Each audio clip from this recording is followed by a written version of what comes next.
Professor Dave Explains, releasing a piece on Destiny. Now, I had no idea that Professor Dave, who's a science communicator, think of like your Kyle Hills of the world. That's Professor Dave here. The Kyle Hill of, maybe he's not exactly like fucking Kyle Hill, but similar to Kyle Hill. Is basically putting out, I guess, like political videos as well, which is something I did not expect. I'm surprised to see that is the case. I'm just gonna say I'm surprised to see that is the case, because mostly I didn't know that he was doing that specifically, and I'm assuming Destiny probably released a video where Destiny more than likely lied about Professor Dave, if I were to take a guess. Although, honestly, given the fact that he's a science communicator, I guess it makes sense that he is a, probably more left-leaning or progressive of some flavor or of some kind. Whatever. Shouldn't be really surprised about that being the case. But I guess Destiny made a video on him. This is the response video from Professor Dave Explains. And he's talking about how Destiny loves genocide. True, Destiny does love genocide, but a quick reminder for us to why Destiny likes genocide. It's because he's spiteful. That's it. It's his own fucking spite. That's the only reason why Destiny is essentially the fucking freak that he's become. He's just mad about the fact that he couldn't get a monopoly on Twitch poll with Hassan and fucking Vaush. They decided to go off and do their own thing. Destiny was a salty bitch about it, and has now become the metaphorical death spiraling fucking freak that he is right now, who's just mad about the fact that he has no motion, no connections, no fucking bitches, and everyone thinks that he's a sensible little fucking freak. But I guess he wants to go after a humble science communicator in Professor Dave. For what purpose exactly? I can only take a guess because of the fact that Professor Dave more than likely says a bunch of truthful information about him. I think in the references of this specifically, it also references the Ryan Beard story here. So the Ryan Beard content nuke, Destiny, has a bunch of references of Destiny's sexual impropriety, and one of the reasons why he's currently in fucking court right now. Of course, that being the scandal of him having a bunch of revenge porn on his quote-unquote harem, which should really go without saying is really fucking weird that he has a bunch of revenge porn that he's holding over a bunch of people's heads. For what reason exactly? I don't know, because we're dealing with like a weird fucking control freak and someone who basically wanted to build a cult around himself. What do we got here? Do you know I'm a science communicator who explains science and debunks science-denying frauds? Quite the Venn diagram exists between anti-science propaganda, predatory capitalism, Christian nationalism, and Zionism, which means I end up bringing up Israel from time to time. Zionists hate that, so they attack me constantly, like what happened recently with a guy named Destiny. Let's talk about him. If you don't know who Stephen Bonnell, aka Destiny, is, he's a media personality who takes to defending liberal and progressive viewpoints on most political topics. He sounds smart enough. Liberal and progressive viewpoints, quote unquote. Yeah, like Destiny. Listen, I'm not really gonna fault Professor Dave for saying that exactly. Like, technically speaking, that is what Destiny is supposed to fucking represent, but obviously in reality, he does the exact opposite. Like I've said before, he is Destiny's whole fucking shtick is, well, honestly just being a chameleon in terms of ideology. He doesn't really have any fundamental belief systems. He just wants to essentially get into a bunch of spats and debates with people so then he can continue growing his brand. That's like really about it. Enough when debunking MAGA talking points, and if that's all he ever did, you'd be hearing nothing negative about him from me. But that activity is dramatically overshadowed by his unrelenting Zionism and support for the never-ending parade of human rights violations being perpetrated by the genocidal ethno-state that is Israel. Whether he is being paid by Israel or is genuinely just dumb enough to have fallen for Israeli propaganda and is in too deep now to admit it, I can't say. But he recently... I disagree with this. He may be getting paid. I mean, they do that propaganda trip to Israel, but... And I don't think Dave knows about the entirety of the history of this, which is where I'm mostly going to be just chiming in, is the fact that he's just doing this purely out of spite. That's it. This is completely and utterly out of spite because of what I mentioned earlier, and I'm probably going to be constantly mentioning this point over and over and over again. During 2020, right when the election season was starting, Destiny was basically trying to recruit Hassan and recruit Vaush in order to try to have a content creation sphere around the emerging lefty Twitch poll, which he had a significant hand in essentially helping nurture the rise of. We have to admit that and be honest, obviously, right? Destiny absolutely had a role to play in terms of allowing the rise of Twitch poll to happen. The problem is that was not enough for Destiny, and Destiny wanted to monopolize all left-leaning content around himself specifically, to essentially monopolize all lefty fucking Twitch poll and all lefty leaning content around him and his fucking orbit. That, of course, being, well, DGG. But not everyone sort of agreed with that. Why? Because of the fact that, well, a lot of other people, like Hassan, wanted to just basically do their own thing. Destiny was not particularly happy about the fact that Hassan just wanted to do his own thing, you know, like more normie, React fucking content.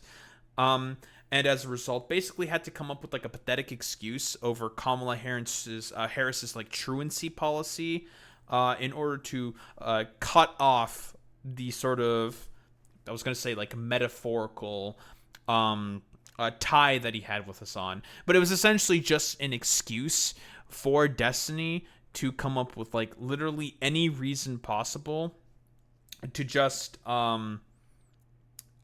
basically say fuck you to Hassan, how dare you fucking spurn me, I was the one who basically made you, and all this fucking bullshit, right? He's just mad about the fact that Hassan just didn't fuck with him anymore, little bro.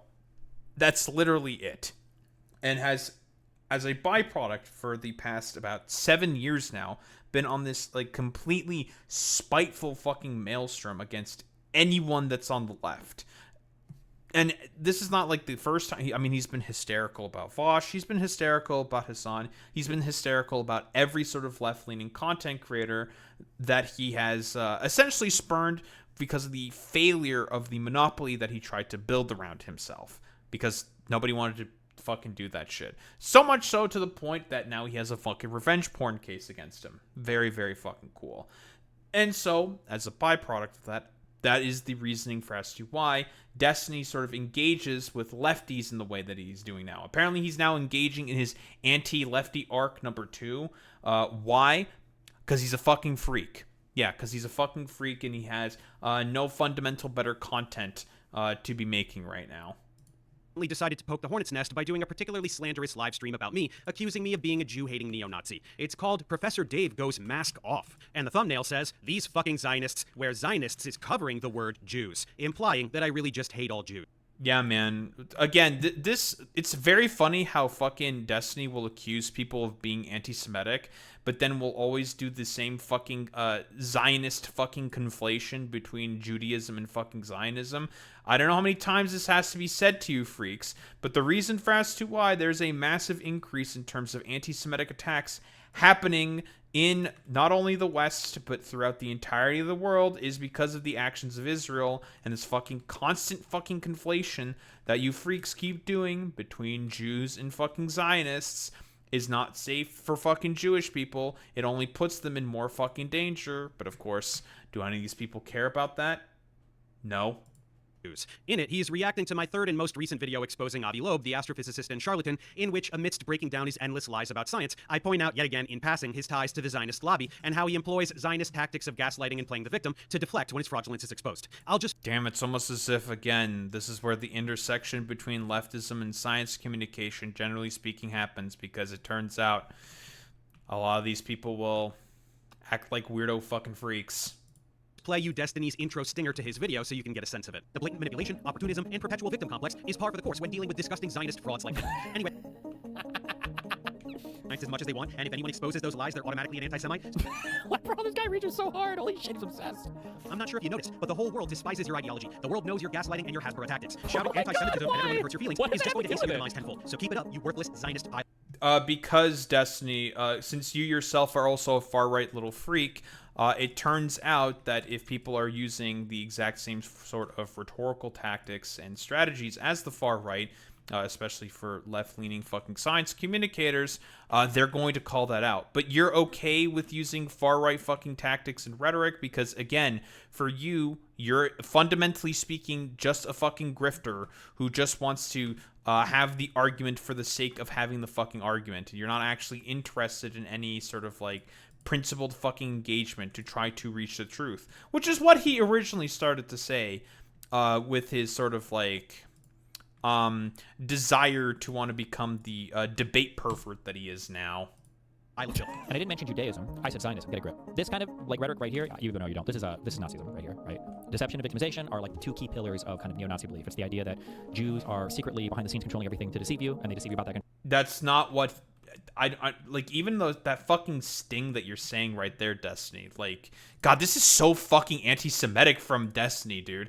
Like, there's just no indication whatsoever that that was what Professor Dave was trying to fucking indicate. Again, I'm going to tell you right now, this is incredibly, and I mean incredibly fucking dangerous for fucking Jewish people. Very, very dangerous for fucking Jewish people. Because of, again, what I've been constantly mentioning, and that is the conflation between Judaism and fucking Zionism.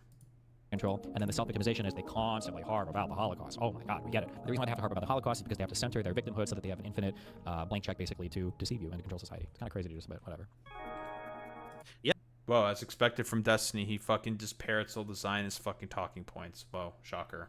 Yes, he is literally calling me a Nazi. Deconstructing this farce will come at the end of this video, but we have a lot of context to set up and information to get through first. Honestly, so many people have asked me to make a video formally summarizing my stance on Israel, and this was an excuse to do it, while also highlighting what a douche this guy is. Beyond his nauseating defense of Israel, he also has some really bizarre skeletons in his closet that I was able to come across. Hornet's nest, remember? But we will get back to him in due time. Now, many of you are aware that this is not the first time I've been harassed and slandered by Zionists, not by a long shot. Right after the genocide began, for several months I was spending way too much time on Twitter, relentlessly combating Zionist propaganda being disseminated by hordes of paid influencers whose job it was to brainwash the masses and manufacture consent for genocide. You've never seen propaganda anywhere in your life like what was being vomited up at that time. A fabric... Dude, literally the fucking...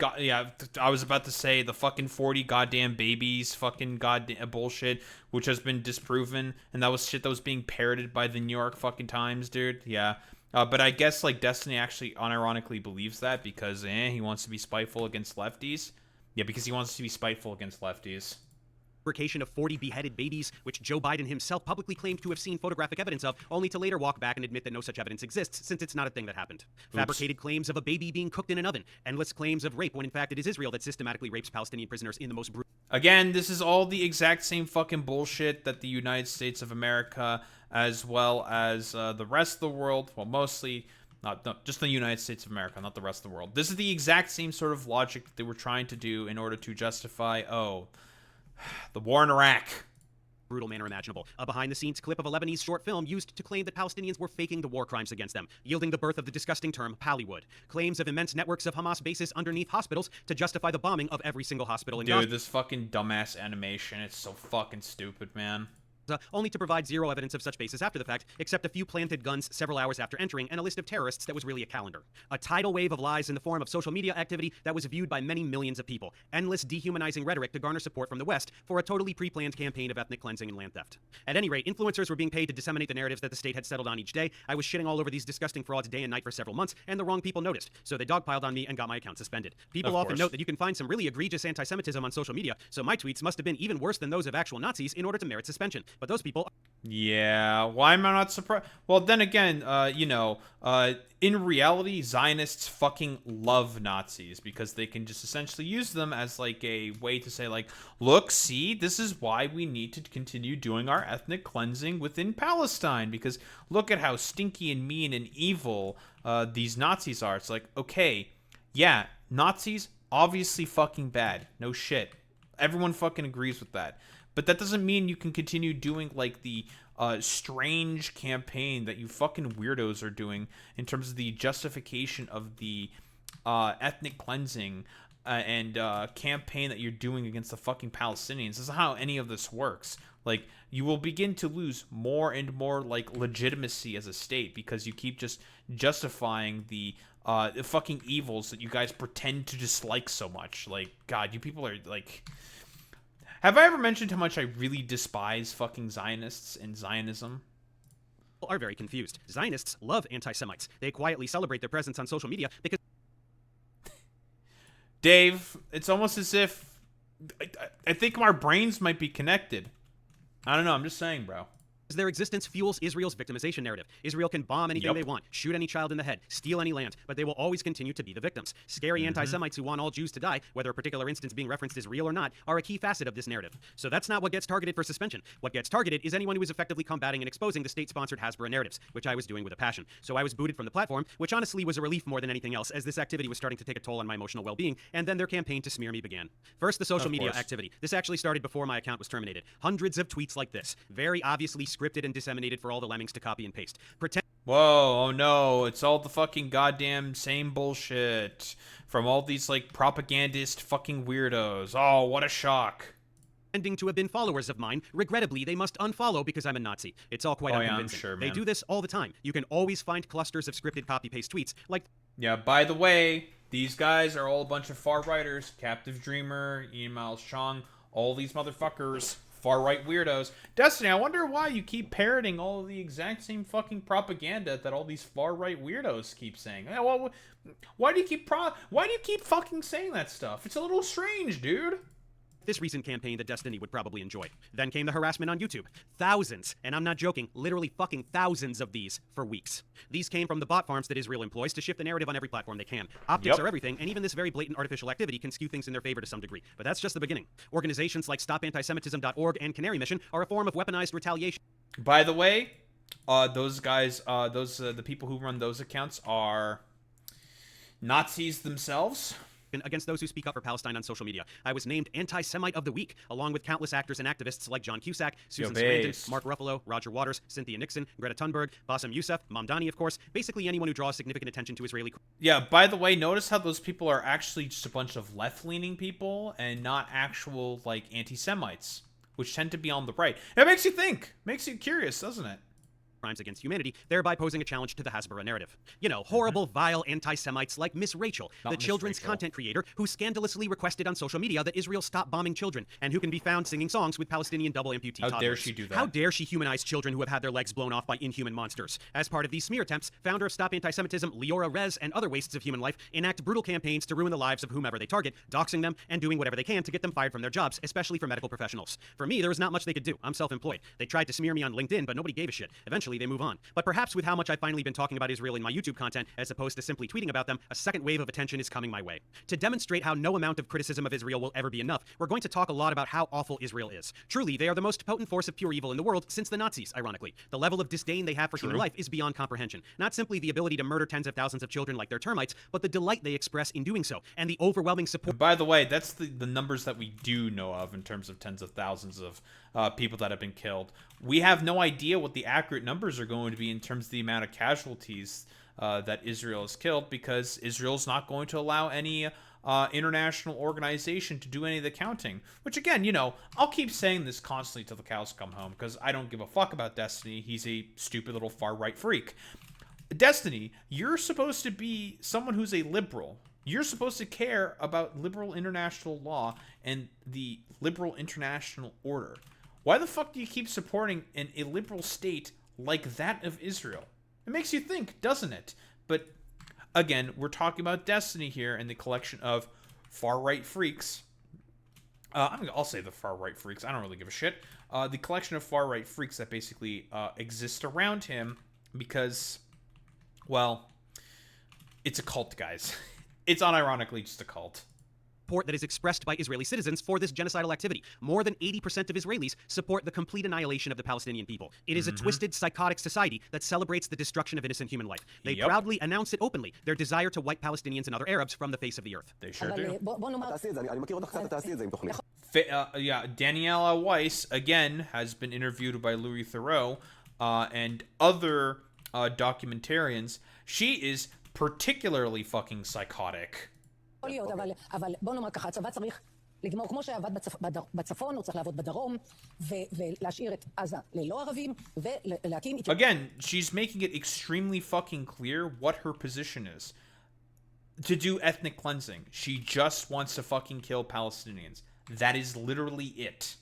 התיישבות יהודית בכל חבל עזה. כאשר אומרים ביישובי העוטף שרוצים לראות את הים. זאת אומרת, כדי לראות את הים צריך שלא יהיו לא בתים. שאני מבין במקומות שלנו, עם פרעים אלה לא היה שלום, אין שלום ולא יהיה שלום. לא שאני לא רוצה שלום, גם אני רוצה שלום. ארץ זה שייכת אך ורק לעם ישראל, וכל עזה וכל לבנון, כל זה צריכים לשאוף לנקות את הארץ. All of Gaza, all of Lebanon should be cleansed of camel riders. You know, for all those who pretend to say, like, oh, what do you mean? Israel is a very, very open and free fucking society. Yeah, okay, dude. Yeah, lots of, like, liberal progressivism and social values being expressed here, and calling all these Palestinians a bunch of fucking camel riders.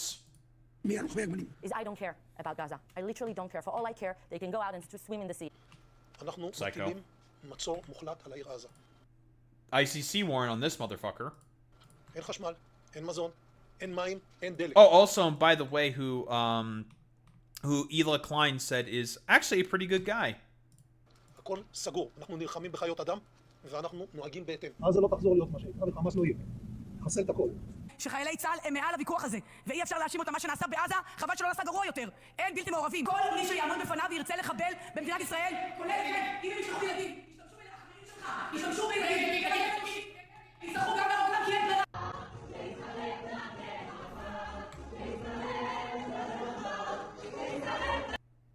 By the way, this is also a very common fucking sight amongst, like, Israeli social media, basically.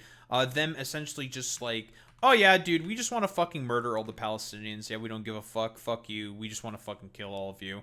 And again, like I've said before, hey, Israel, if you want to, ingratiate yourself the West and the broader support structures that you need in order to be able to survive as a state, please keep talking about your schizophrenic, like, psychotic fucking genocidal intent that you have all the time, little bro. I'm sure it's going to work out for you very, very well. Also, not to mention, the IDF would constantly film themselves doing a bunch of fucking pillagings of Palestinian fucking homes in Gaza. Enough? No, I don't think you have. Israeli lawmaker Yitzhak Kreuzer says there are no innocent children in the West Bank, defending the bloodthirsty behavior of settlers that murder helpless Palestinians and steal their homes on a regular basis with total impunity. The West Bank, no Hamas here, just Palestinians living under a brutal system of apartheid. Whether they are children or women, it doesn't matter to me. Journalist Shimon Ricklin says Gaza should be wiped from the face of the earth. Journalist and politician Yinan Magal says it's time for Nakba 2, which means another massive wave of killing Palestinians and cleansing them from their territories to acquire these lands for Israel. Revital Gottlieb of the Likud party says, bring down buildings, bomb without distinction, stop with this... Destiny supports all of this, by the way. He has no qualms with this whatsoever. Just in a liberal fuck.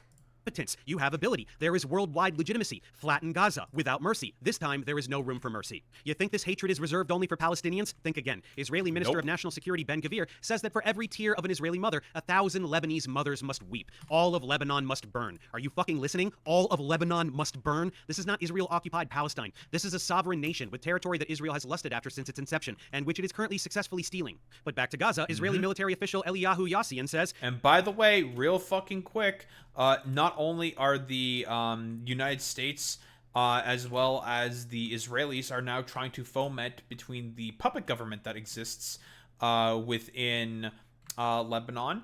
They're trying to foment some form of a civil war between the government and also I was gonna say Hamas. But Hezbollah, that's what it is. That's the word I was looking for. But yeah, they're trying to now foment some form of a civil war between those two particular sides because of, one can only assume, reasons.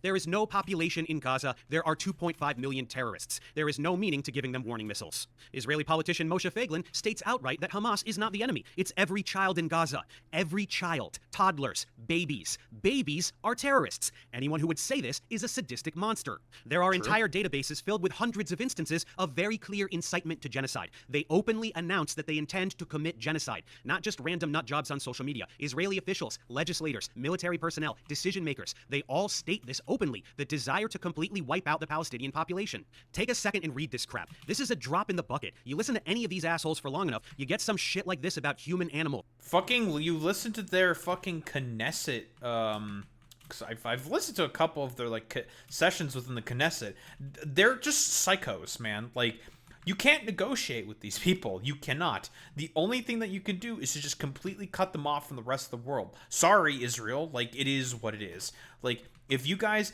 cannot learn how to behave yourselves, then guess what? You should not be allowed to be able to fucking govern yourselves at this point in time. Like, Israel has made it extremely fucking clear in terms of its fucking behaviors that guess what? They should not be allowed to fucking govern themselves anymore. Like, if you want some kind of peace within the Middle East, which Destiny pretends to be in favor of, then you should do everything possible in order to not allow the fucking Israelis to be able to self-govern, and that there has to be some form of a democratic-based one-state solution with equal rights for all. That is the only solution to this fucking goddamn problem. But is Destiny interested in that? No. Or Amalek, who their God commanded them to destroy in the Torah, or whatever other rhetoric they can think of to justify the extermination of an entire race of people, just like the Nazis did to the Jews in calling them vermin, parasites, rats, whatever they could do to dehumanize them. It's identical. They proudly announce genocidal intent, and then later deny the actualization of that intent when accused of the genocide they are committing, gaslighting the world with rhetoric about how the IOF is the most moral army in the world, rather than the reality that they are actual terrorists. Here's Israeli Minister for Social Equality announcing how proud she is of the ruins of Gaza, and that every baby 80 years from now will tell their grandchildren what the Jews did. They take pride in the complete annihilation of a people. אני אישית גאה בהריסות של עזה, ושכל תינוק, גם עוד 80 שנה מהיום, יספר לנכדיו מה עשו היהודים. And you don't have to take the word of officials. You can ask the soldiers themselves. They proudly brag about children they've killed. We were looking for babies, but there is no babies left. What babies? Say that again. By the way, these motherfuckers will also during the attempted Great March of Return, which was again a civil and peaceful demonstration that was orchestrated by Hamas and Yahya Sinwar, when they would walk to the Gaza fence that was essentially set up by Israel to cordon off, well, the people of Gaza, as a byproduct of their failed settlement projects and attempts to fucking settle the Gaza Strip. You know what the Israelis did in response, Destiny? You know what? You want to know what they did in response? Shoot all the children and everyone there in the head with snipers. They just shot people as an initial response. Insane. Say it again. No, maybe I killed a girl, she was 12, but I'm looking for a baby. Do you like Palestinian children? Psycho. Yes. Does it make you feel good when you bomb a hospital? Really? Yes. You guys kill children in Lebanon, is that okay? I remember that all the DGGers were specifically complaining about Professor Dave using Omegle clips or something. Because this dude, I believe, is a Palestinian who goes on, like, Omegle to talk with a bunch of fucking, like, insane, crazy Zionists. This is not a one-off sort of situation. This is not a fucking attempt at some form of a clip chimp. Like, what the fuck are you talking about, you fucking freaks? If you interview, and Professor Dave provides, like, interviews and officials and members within the fucking Knesset, providing the fucking inherently dehumanizing fucking rhetoric that the Israelis have, generally speaking, for the Palestinians. And you're going to come to me and say that all of this stuff is just random, out of context Omega clips. Go fuck yourselves, you fucking weirdos. Like, seriously, you guys are fucking psychotic little freaks. Yeah, this is okay because in Hamas. What about the children, the babies?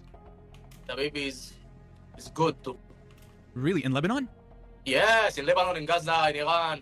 Really? It's okay to kill babies in... Yeah, known Hamas operatives within Lebanon. Again, these people are insane. Iran? Yes, yes. And okay. in Gaza? Yes. And in Lebanon? Yes. You really believe that? Yes. Really? Have you ever killed any Palestinians? Have you ever killed any Palestinian children? How many? I don't know. You don't keep track? No, but I... היינו במערב, זיהינו 3 אובייקטים מתקרבים לעברנו לשטח שהוא שטח השמדה. ואנחנו קיבלנו את הפקודה לחסל את 3 האובייקטים, כי הם נכנסים לתוך שטח השמדה שלנו. חיסלנו אותם, יש מג ונגב. Yeah, man, I wonder who might have entered those sort of, like, areas, dude. Yeah, you know. Are you sure they're not, like, women or fucking children just because, like, some random jabronis entered a fucking kill zone? That means you have to shoot first and ask questions later? I'm just saying. ולאחר מכן התברר שזה היה שני ילדים בגילאים בין 10 ל-12, והאימא שלהם, ואנחנו היינו צריכים לחסל אותם בסופו של דבר, הפעלת פקודות. מה, הרגתי ילד. אפילו לא... אני אומרת צבא, לא אומרת... עכשיו זה קשה. זאת אומרת, הייתי חושבת על זה מלא ו... Former Israeli soldier confesses she murdered a Palestinian child. I mean, I'm telling you, these guys love to just kill children. It's okay, but Eli Klein thinks these guys are heroes. עכשיו רק צוחקים על זה. כמו שאפשר לצחוק. זה נהיה פשוט שם, כאילו, חלק ממני. סיוון, זה לא יורד. מה לא יורד רותם? את לא מבינה, אני מנסה כבר עם סבון. מה לא יורד רותם? הדם מהידיים. יש לי דם על הידיים, אני לא יודעת מה לעשות. Of course, this is a drop in the bucket. Countless children in Gaza have been targeted and executed by snipers. There are so many accounts from both local and international doctors who received child after child with a single precise bullet wound to the head. Again, soldiers state outright that they intentionally murder children and that they're specifically ordered to do it, while officials continue to put on a show and act offended when it is suggested that soldiers do the things they openly admit they are doing. No, but it's okay. In Destiny's mind, the lefties and Palestinians are significantly fucking worse. Okay, bro. Nice fucking meme, dude. Like, it's insanity to me. It's just fucking insanity to me. This is the definition of gaslighting. And how do Israeli soldiers and officials justify this grotesque behavior? Naturally, they have divine permission for it. They state this openly all the time as well. They are the chosen people. Bros, guys, this was all promised to me like 3,500 years ago. I was allowed to do ethnic cleansing and genocide of the Palestinians. It was all promised to me 3,500 years ago. Bros, bros, bros. Trust me, bros. So they can do whatever they want. They say Israel is allowed to ignore the directives of international law in any field it desires. International law doesn't apply to them, so they should be able to commit genocide. They say they are entitled to violate the sovereignty of foreign countries. This means that any land they desire is theirs for the taking. This is announced proudly, publicly, and this is why I consistently say that for liberals, using Israel as a litmus test is perfectly fucking justified. Israel constantly announces, and I mean announces, their genocidal intent and their flagrant desire to want to break international fucking law constantly. And these are structures that liberals are supposed to be interested in fucking defending. But for some reason, when it comes to the topic of Israel, all of a sudden, we have our eyes shut and our ears turned off. Like, we're not going to pay attention to any of the flagrant and blatant violations that Israel is constantly conducting, not only throughout the West Bank, but also throughout Gaza as well, within Lebanon, within Iran, within all of the fucking countries that they keep constantly fucking bombing. For what exactly? Guys, we still have to repay them for the fucking Holocaust. Well, personally, I don't really think that the creation of an ethno-state and the creation of a state that just acts with sheer impunity and just attacks all of their neighbors around them is equitable sort of like payback for the fucking Holocaust. Personally, I don't think like an ethno-state to pay back for treatment of a differing ethno-state on them as a population, I don't think that's really fucking justified. I think it's good to be just anti-ethno-state in general. Supported by a citizenry that has been brainwashed into believing that they are genuinely superior to other peoples. ומה קורה כשאתם רואים ילד ערבי? מה אתם מרגישים? זעם? מה קורה כשאתם פוגשים ילד חילוני? Again, incorrectly, people would say that it's bad for white supremacists to believe this, but for some reason, it's fine for fucking Zionists. Why is that? That seems rather hypocritical, doesn't it? Like, this is explicitly ethno-nationalist and ethno-supremacist. כשאתם חושבים על ירושלים בעוד 10 שנים. כולם חברים? It's just propaganda. Literally the same shit the Nazis do. You know, get at them very fucking young in order to propagandize to all the fucking children. Consistent pattern of behavior.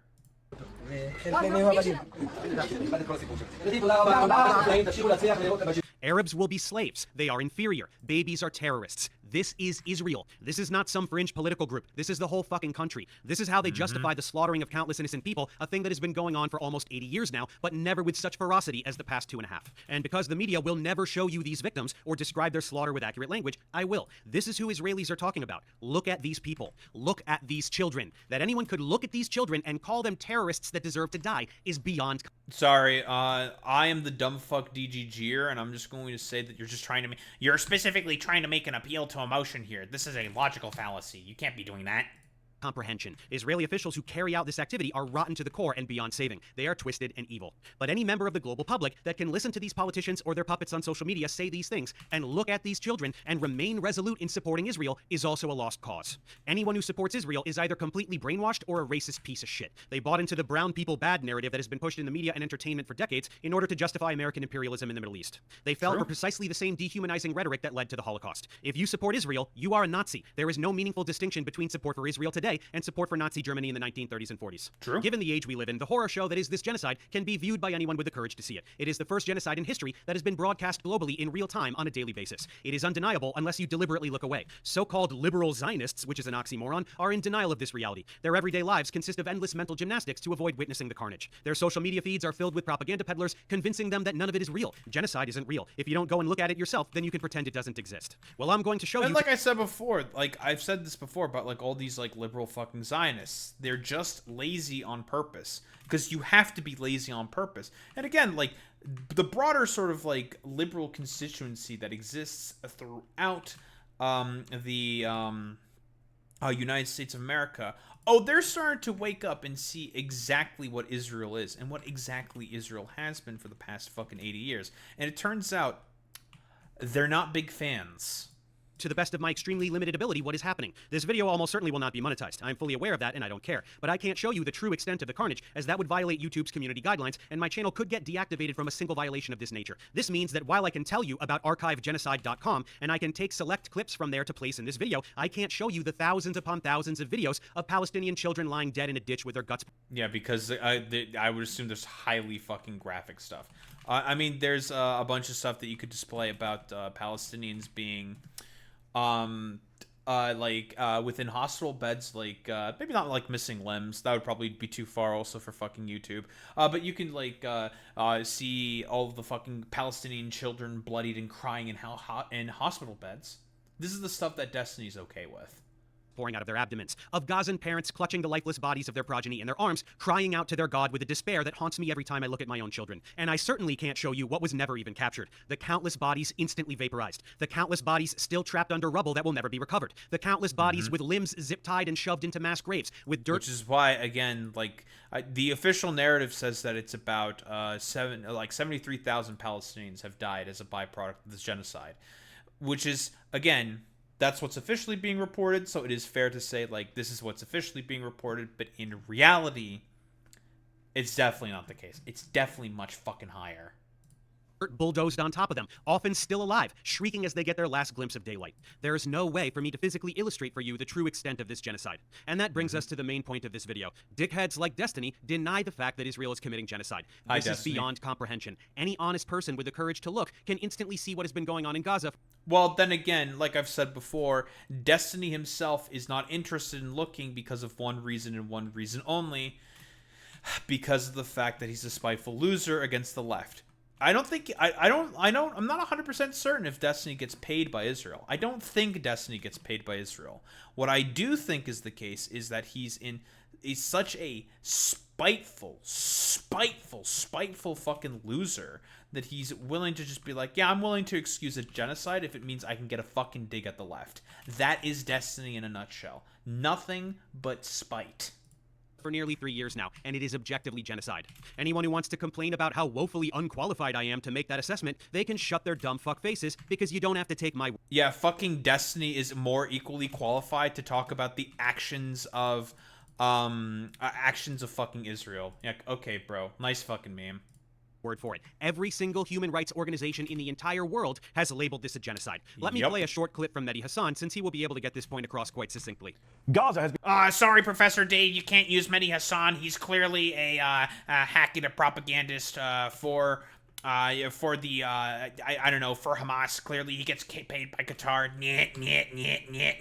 I'm a fucking Zionist. My brain barely fucking functions. I'm not a very intelligent human being.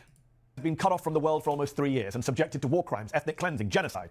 But if you say that, Israel and its supporters will accuse you of lying, of being anti-Semitic, of perpetrating a blood libel. So let me debunk this argument in less than 60 seconds by asking one very simple question. Start the clock. Do you believe Benjamin Netanyahu, Itamar Ben-Gvir, and Bezalel Smotrich about what's been happening in Gaza, or do you believe the UN Independent Commission of Inquiry, the UN Special Committee, the UN High Commission for Human Rights, the UN High Commission for Refugees, the UN Special Rapporteur for the Occupied Palestinian Territories, 14 other UN Special Rapporteurs, the former UN Humanitarian Chief, UNICEF, Amnesty International, Human Rights Watch, Bet Salem, Gisha, Physicians for Human Rights Israel, Doctors Without Borders, Oxfam, Save the Children, Christian Aid, Action Aid, the NGO Air Wars, the NGO Action on Armed Violence, the International Association of Genocide Scholars, and its President Melanie O'Brien, the editor of the Journal of Genocide Research, Dirk Moses, the author of the book What is Genocide, Martin Shaw, the leading Israeli Holocaust scholars, Omar Bartov, Amos Goldberg, Daniel Blattman, Raz Siegel, Shmuel Lederman, the Norwegian Refugee Council, the Danish Refugee Council, Refugees International, the International Rescue Committee, the former head of Israel's military, Moshe Yalon, the former head of Israel's Shin Bet, Ami Ayalon, the former deputy head of Israel's Mossad, Amran Levin, and the former Prime Minister of Israel, Ehud Olmert. Who do you believe, them?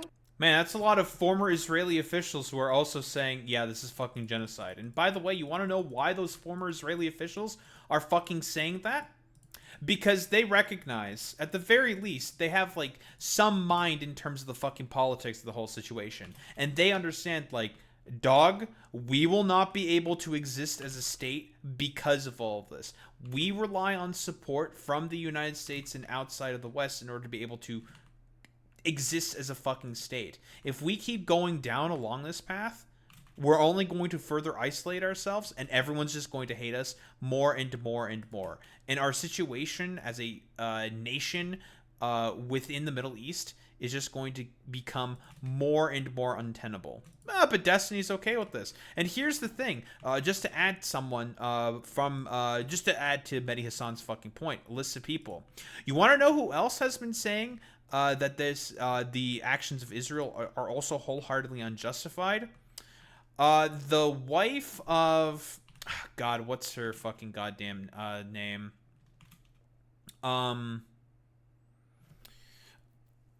I think it's the wife of John McCain. I think Cindy McCain. I think it's Cindy McCain. I could be wrong there. But she runs the World Food Program, I believe. And she has also been saying that, yeah, I've seen Palestinian children starving. This is a famine. What Israel is conducting here is a fucking famine, which is, again, illegal under international law. But it's okay. We have, like, mouthpieces like Destiny who constantly fucking justify this stuff. It's incredible to me. Or the Israeli government? Who do you think is lying? All of them? Or Benjamin Netanyahu? Who's a known liar and a propagandist. But Mehdi didn't... Quick reminder, Benjamin Netanyahu unironically does Holocaust revisionism in order to justify ethnic cleansing. You know that all of those organizations and all of those people are Hamas. The entire world hates Jews. Only Israel is telling the truth. Everyone else is a lying anti-Semite. Case closed. By the way, literally anyone else with like half a fucking brain cell would basically say, oh, this is like some weird 1984 newspeak type shit. Because that's exactly what that is, right? That's what it's an attempt to be. An attempt at trying to do, a bunch of fucking... 1984 justifications newspeak bullshit. But for like news. Yeah, but for whatever reason, Destiny wants to like turn his brain off to that. Very interesting, convenient. Destiny, you don't need to be this fucking spiteful, you weirdo. Closed. Anyway, more effective than just listing organizations, we can go through the specific details which demonstrate that this is objectively genocide. Let's start with the death toll. You'll see propaganda peddlers on social media cracking up about how it's the only genocide where the population actually increased. Disgusting. It's impossible to get a true... Fucking stupid, dude. We'll never know what the actual death toll is because most of the people are buried under rubble. But yeah, man. But here's the fucking funny thing about this. There have been fucking press conferences by Trump where he may have potentially slipped how many people have died. Where he has talked about there being like 1.7 or 1.6 million people within Gaza. For those who don't know, before October 7th, the population within Gaza was about 2.2 million. So I wonder why Trump is talking about numbers like 1.7 and 1.6 million. I wonder why that's the case. That's a little interesting. Makes you think, doesn't it? count, but any official numbers you'll see that hover around 70,000 killed are so far off the mark it's insane. And anyone complaining that these are fabricated Hamas numbers is brainwashed. An independent study in The Lancet estimated well over 180,000, half of which are children, and that was in July of 2024, 2 full years ago. And again, that's coming from specifically the Gaza Health Ministry. I myself have also said, like, well, I mean, they have a reason to potentially be to propagandize and sort of lie here. But here's the thing. As soon as I read that the UN also trusts and other fucking various international organizations say, like, no, the Gaza Health Ministry's numbers are generally very, very reliable and tend to be very accurate, it's just like, oh, okay. Then we can certainly use those numbers, and I think that's totally fair then. Estimates had been much lower because they only took into account bodies that were identifiable and directly correlated with airstrikes or gunshots. But thousands of bodies have been totally vaporized, leaving nothing identifiable behind. And thousands more bodies are still buried under rubble from all the carpet bombing or in still undiscovered mass graves. Additionally, so many people have died from wounds, from general poor health, from starvation, from freezing to death because they sleep through the winter in paper-thin tents, from disease because there's near zero health infrastructure. All of these are victims of genocide. They are deaths caused by the total and complete destruction of a territory and everything a society needs to survive. And Israel hasn't stopped bombing Gaza for a single day since July 2024, ceasefire or not, so the number is much higher now. Israel has murdered hundreds... I believe, from what we understand, from what we know, about 1,000 people have been killed after the quote-unquote ceasefire has been signed. Of thousands of Gazans, likely at least 20% of the Gazan population. That's genocide. It is a maximization of casualties while still maintaining their version of plausible deniability. They also specifically targeted hundreds of journalists, well over 1,000 doctors, and other key personnel publicizing... I believe that this, to this fucking day, this has been the largest amount of journalists that have been killed in conflict recorded in human history. Genocide and keeping citizens safe. That's genocide. The continued use of white phosphorus and other illegal weapons as documented by Human Rights Watch and Amnesty International. That's genocide. It's very easy to get much more granular with it as well. Francesca Albanese of the UN Refugee Agency published a report way back in March of 2024 that outlined a determination of genocide, and she has continued to update that report ever since. It documents explicitly stated intent for genocide, the long list of violations of international law, systematic torture and sexual abuse of prisoners with no legitimate charge against them, a total erasure of culture, the stripping away of any sense of dignity for an entire people. Israel really hits... By the way, it's really, really funny because here's the thing. Destiny would correctly call out China for doing genocide of the Uyghur Muslims for the erasure of culture and stripping away of dignity, which is correct to say. But he's going to be rather, eyes turned off. Or not. That's not how it is. He's just not going to fucking pay attention to what's happening within Israel, within Palestine. And it makes you think. It's a little interesting, doesn't it? Every single point on the genocide checklist. For writing these reports and sharing these determinations with the UN, Francesca has faced a volume of harassment and threats to her personal safety that I can't even begin to imagine. And that's coming from someone who is harassed every day and receives threats sporadically. You heard Mehdi's list, but let's expand a little. Human Rights Watch cited starvation as a weapon of war and the creation of conditions calculated to bring about the physical destruction of the Palestinian population. I wonder how he's been on Sudan. Destiny probably doesn't know shit.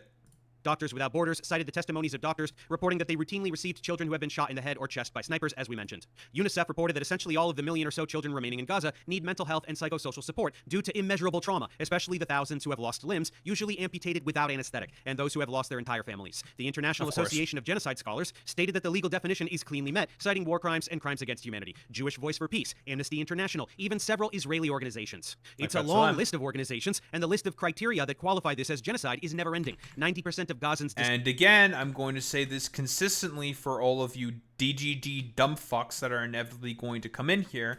This is what these that you motherfuckers constantly say is supposed to be an upholdant of liberal international, of liberal sort of like internationalism, is the institution, is the human rights organizations, and all of this, which is why I say that you motherfuckers are not actually liberals, you are illiberal. You do not believe in the tenets of fucking liberalism, because you guys believe in a strange fucking far-right little weirdo known as fucking Destiny. You're a cult. Like, this is the fucking main problem. This is the main criticism that I have of these people. None of you people are actually liberals. You do not believe in the tenets of liberalism. You do not believe in the sanctity of the international world order that you people pretend to uphold.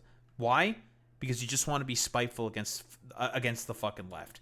It's pathetic.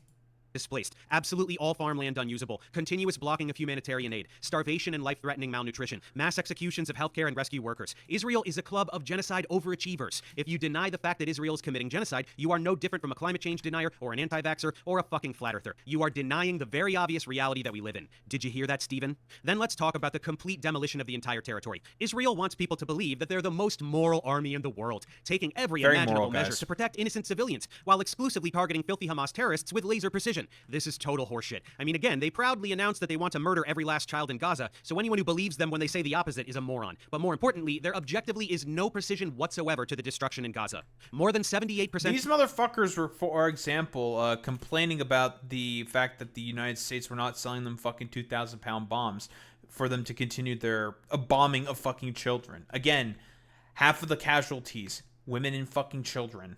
Of Gazan infrastructure has been demolished by relentless carpet bombing. Every hospital, every school, every bakery, every city demolished. Once refugee tent camps were set up, they bombed those too. They tell them to evacuate even though they have nowhere to go, and then bomb them anyway. They give them safe routes to evacuate, and then bomb the safe routes. They designate safe spaces, and then bomb those too. And when they occasionally let in food, they shoot at Gazans when they try to get it. It's complete annihilation combined with twisted psychological torture. It's very easy to look at image after image of the destruction to see that there was zero regard for precision. They weren't aiming for some imaginary terrorist. They were never doing anything but destroying Gaza from day one. You're not convinced by these images? Too small in scope? Let's get a broader top-down view.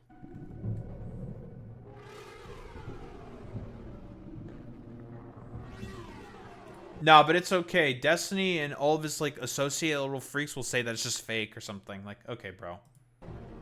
Yeah, we've played this exact same video as well on the fucking channel, Boy Meets Mini. It is stark.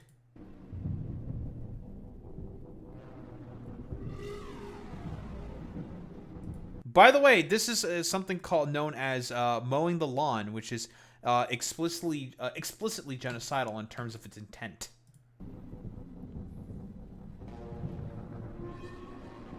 Yep, Sri Lanka also does this as well, Boy Meets Mini. Presta atenção nessa cidade, ó. Uma cidade normal, né? Tá cheia de pessoas, avenida, cheia de construção. Eu vou mostrar pra vocês como que isso daqui é uma foto de satélite de 2023. Agora, olha como é que ela tá agora. Cadê a cidade? Yo, city, where'd it go? Cadê os prédios? Cadê as pessoas? Vou tirar o zoom pra você ver o tamanho dessa área destruída. Olha o tamanho dessa área destruída. Olha isso aqui. Isso aí é a cidade de Rafah, no sul da faixa de Gaza, que é na fronteira com o Egito. Essa área destruída, só nessa área destruída ao sul, toda essa área cinza, toda essa área que eu der um zoom aqui, eu vou ver uma área destruída. Essa área aqui é maior do que a área que foi destruída pela bomba de Hiroshima. Now, clearly this guy is some kind of, like, I don't know, Hamas terrorist or something. If we want to, like, I don't know, believe what these schizophrenics, generally speaking, say. A bomba atômica de Hiroshima. Qualquer lugar que eu aponte aqui, eu vou ver casas destruídas, destruição. Uma das coisas mais horrendas da história humana. E isso aqui vai assombrar a humanidade por muito tempo. E o holocausto da Segunda Guerra se repetiu. Infelizmente, e ninguém conseguiu impedir. E até agora, os responsáveis por esse crime contra a humanidade estão rindo à toa. Fica aqui esse registro, porque é uma coisa assustadora. E como o olho que tudo sabe, tudo vê, não apaga a imagem, essa é a imagem real. Contra fatos, não há argumentos. O que aconteceu aqui foi um genocídio. It doesn't get any clearer than this. Gaza is now an uninhabitable wasteland. Absolutely nobody can keep a straight face and say that this level of destruction had anything to do with targeting terrorists while keeping civilians safe. We can know this with even greater certainty by looking at what they're doing in Lebanon. Yeah, they've just been bombing houses, bombing bridges that have, like, basically no military value to them whatsoever. They've been forcibly evacuating hundreds of thousands of Lebanese people within the south, and still bombing them anyways. Because, again, they're genociders. They're insane.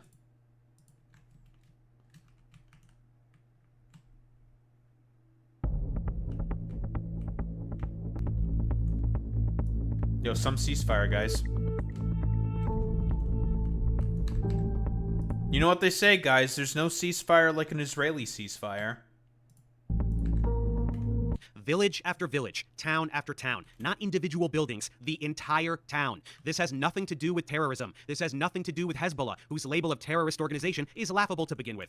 Hezbollah and any other group that is labeled terrorists by Israel are simply people desperately defending themselves against Israeli terrorism. Hezbollah formed as a direct response to the Sabra and Shatila massacres, for example. Israel is the aggressor state, Again, and that's also a byproduct of, the actions of Israel within the Israel fucking Lebanon war, which, again, which happened during the 80s. Does Destiny know or care about that?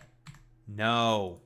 anyone they please, and anyone who stands in opposition to that is labeled a terrorist. These groups are the rebellion in Star Wars. Israel is the fucking empire. Do you think Emperor Palpatine would label Luke Skywalker a terrorist? Of course he would. Supporting Israel is like rooting for the fucking Death Star. But again, this level of destruction has nothing to do with Hezbollah or any other supposed terrorist group. This is demolition. This is an erasure of a people, their lives, their culture, to make room for Israeli expansion. A huge chunk of Lebanon is Israel now. They will build, yeah, they're going to build settlements. They've talked about wanting to build settlements within Lebanon. It's all part of the Greater Israel Project. Always has been. Why? Because of all the various interests and support around that by either Christian Zionist groups, like Kufi, for example, and various military-industrial complex interests and security interests that are going to be able to make a nice fucking buck off of all the fucking death. Settlers will come, and that's the end of it. Then they'll steal more land tomorrow, and the cycle continues. They'll tell you themselves if you ask them. Finance Minister Bezalel Smotrich sure did. המלחמה בהיבט הנדל"ני. אתה כבר התבטאת לא פעם לגבי חידוש ההתיישבות היהודית ברצועת עזה. שאלה פשוטה, איפה מבחינתך צריך לקום היישוב הראשון ברצועה?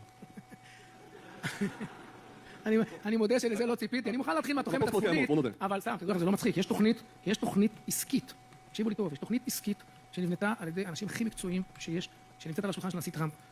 AKA Jared Kushner, because Jared Kushner and also Donald Trump was talking about how, quote unquote, well, you know what's like great real estate? Gaza's great real estate, you know. It would have been nice to be able to develop some property on there. It's like, yeah, man, while there's fucking ethnic cleansing going on. Very cool, Trump. לאיך הדבר הזה הופך לבוננזה של נדל"ן, אני לא צוחק, מחזיר את עצמו, גם אני התחלתי משא ומתן עם האמריקאים, אני אומר את זה לא בצחוק עכשיו, כי אני גם דורש, הרי שילמנו המון כסף על המלחמה הזאת, אז אנחנו צריכים להתחלק, איך אנחנו עושים אחוזים על שיווקי הקרקע אחר כך בעזה, אבל עכשיו, לא בצחוק. את שלב ההריסה, שהוא תמיד השלב הראשון בהתחדשות העירונית עשינו, עכשיו צריך לבנות, זה הרבה יותר זול. It's not funny. There's a business plan. Thanks to Trump, the real estate mogul, cosplaying as the president of the most powerful nation on earth, it's going to be a bonanza. When you decide that you want to steal some land, first, you demolish everything. That's always the first phase. If people are already living there, kill them by the hundreds of thousands if you want. What's the difference? They're not chosen people like us. Murder them, displace them, whatever you have to do. Destroy absolutely everything in the region until not a single building is left standing. Then go in, clear the rubble, and build luxury condos or whatever the fuck you want. Easy peasy.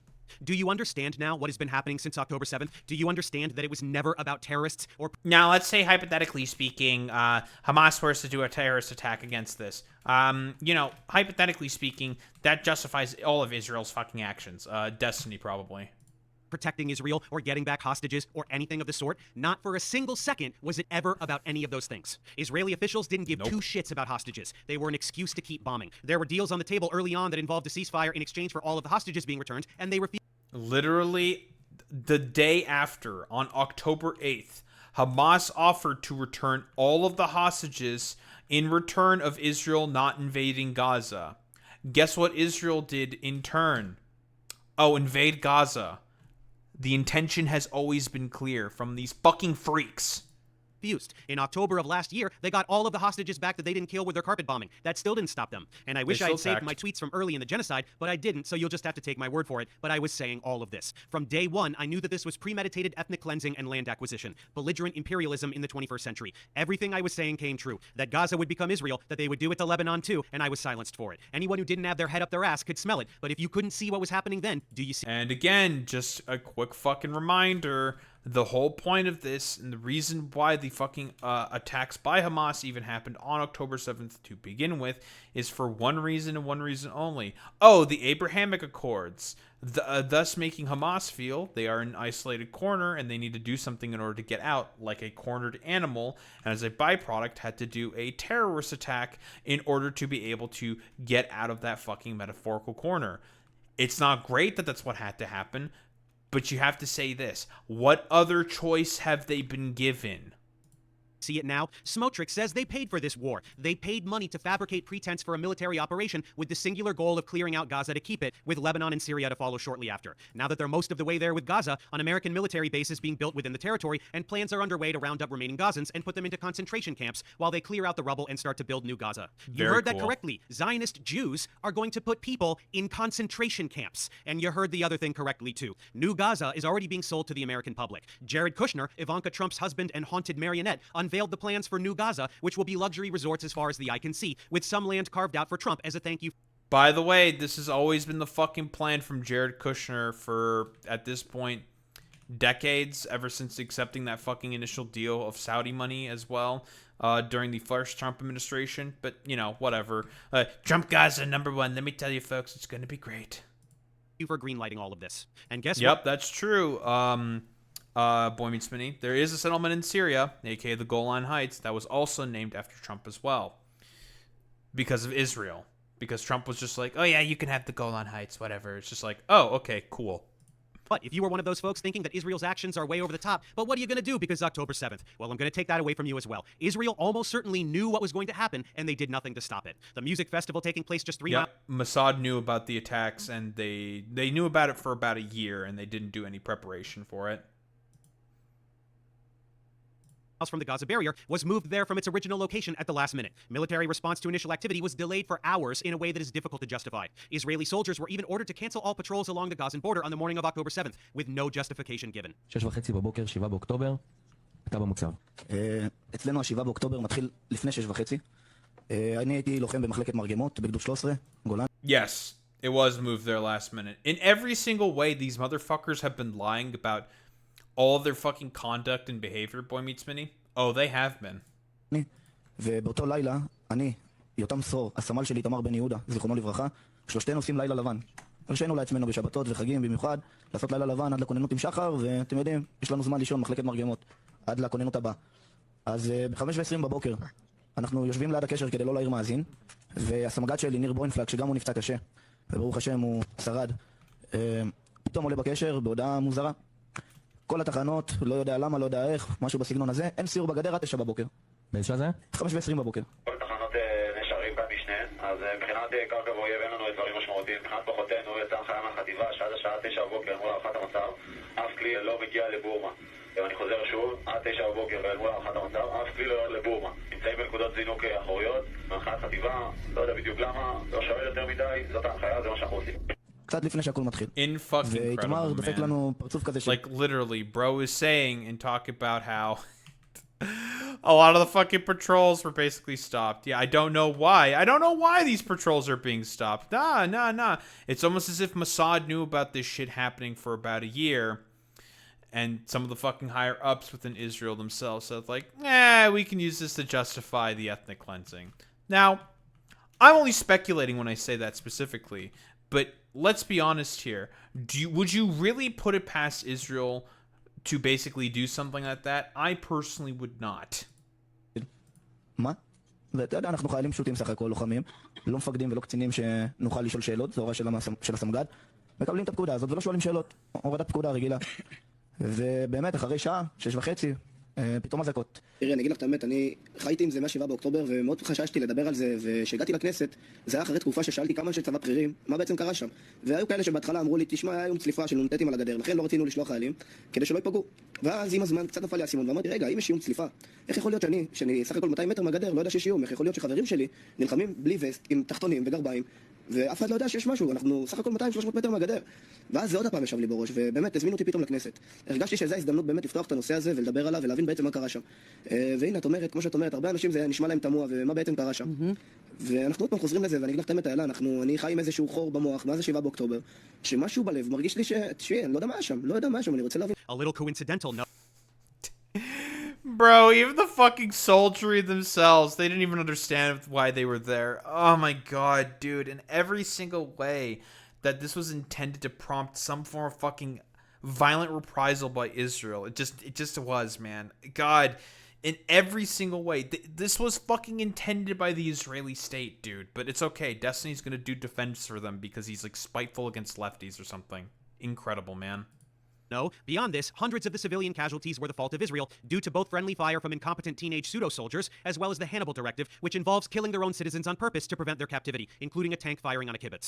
This is how much Israeli officials value the lives of their citizens. When you remove military and police casualties, which are absolutely fair game, as well as friendly fire and Hannibal Directive deaths, you're left with a number of civilian casualties that are exceeded by Palestinian deaths on any decent day for Israel since October 7th, and countless days before as well. No, but it's okay. Infinite reprisal for Israel. It's totally fucking justified in the mind of Destiny.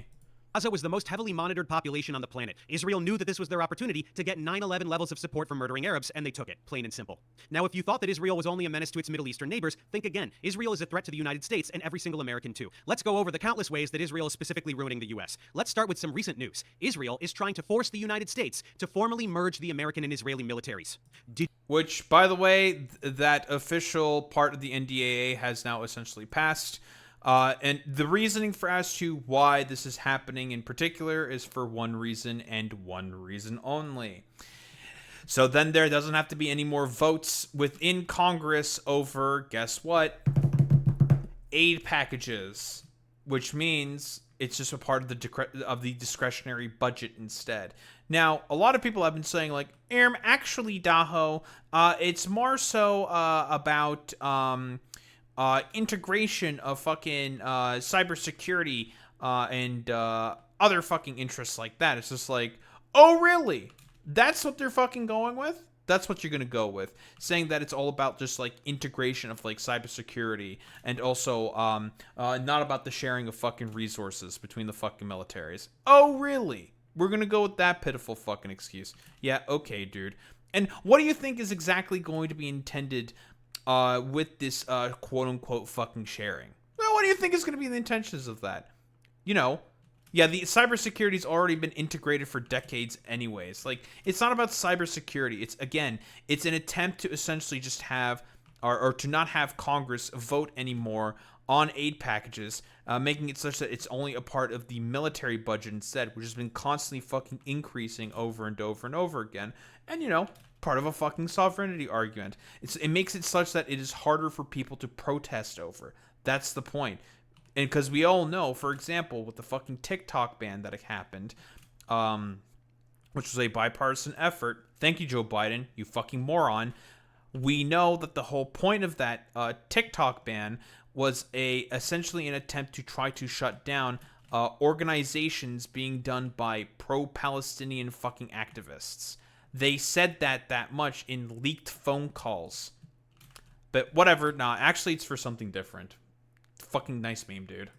Did you hear what I just said? Israeli officials are trying to force America to merge its military with the military of a foreign country, the one committing genocide. Moving from aid to partnership is how Bibi tried to sell it on Fox News, and even the Fox News anchor said, It certainly brings up some issues of sovereignty, but we'll have to work that out later. While you're sitting there thinking about how incredibly fucked up this is, let me explain how it's way more fucked up than that. First, you know all those billions of tax dollars that we send to Israel every year, the ones that are used to murder children? Now that money will not require congressional approval. It's just part of the federal budget that the executive branch can arbitrarily provide at any time and in any amount.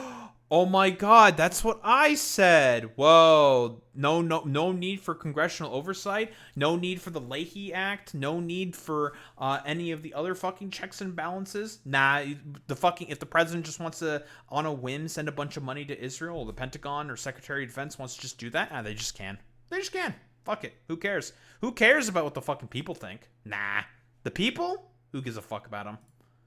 Next, the government is trying to bring back the military draft. If that were to happen, soldiers would be forced to fight for Israel. That would mean that young Americans could be drafted against their will and forced to go murder Arabs for Israel, while also potentially just getting murdered by Israel themselves via the Hannibal Directive. And finally, this move would make the... Yo, fucking base, dude.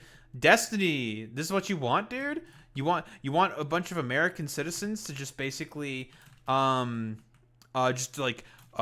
get murdered in Israel or something? Yo, epic, dude.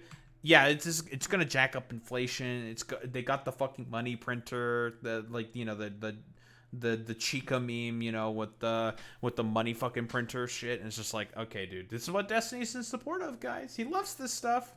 Pentagon totally dependent on Israel. Israeli AI systems would be integrated into all the highest classification functions of the U.S. military. So no American intelligence could be withheld from Israel, including that on its own citizens, and any attempt to defy Israel's wishes by any future president could be regarded as a military coup. I need you to really wrap your head around the treachery here. Israel is another country, a totally separate country from this one. If it were suggested that the American military merge with that of Switzerland, that already would be fucking insane. Now replace Switzerland's army with a literal terrorist organization that rapes and tortures and murders civilians every single day to expand the borders of a colonial ethnos ethno-state that violates international law. This is not a dystopian novel. This is real life, and it is happening. Zionists in Congress are trying to sneak this bill through as part of a defense spending bill. This is happening because public opinion is so firmly anti-Israel that Israel has to find ways to thwart the public and entrench itself in the American power dynamic in ways that will be nearly impossible to undo, no matter how much we protest and boycott. This is a hostile takeover of the American government by a foreign entity. This is Netanyahu trying to place himself formally in charge of aspects of the American government. Every politician supporting this motion is guilty of treason, and nobody's doing anything about it.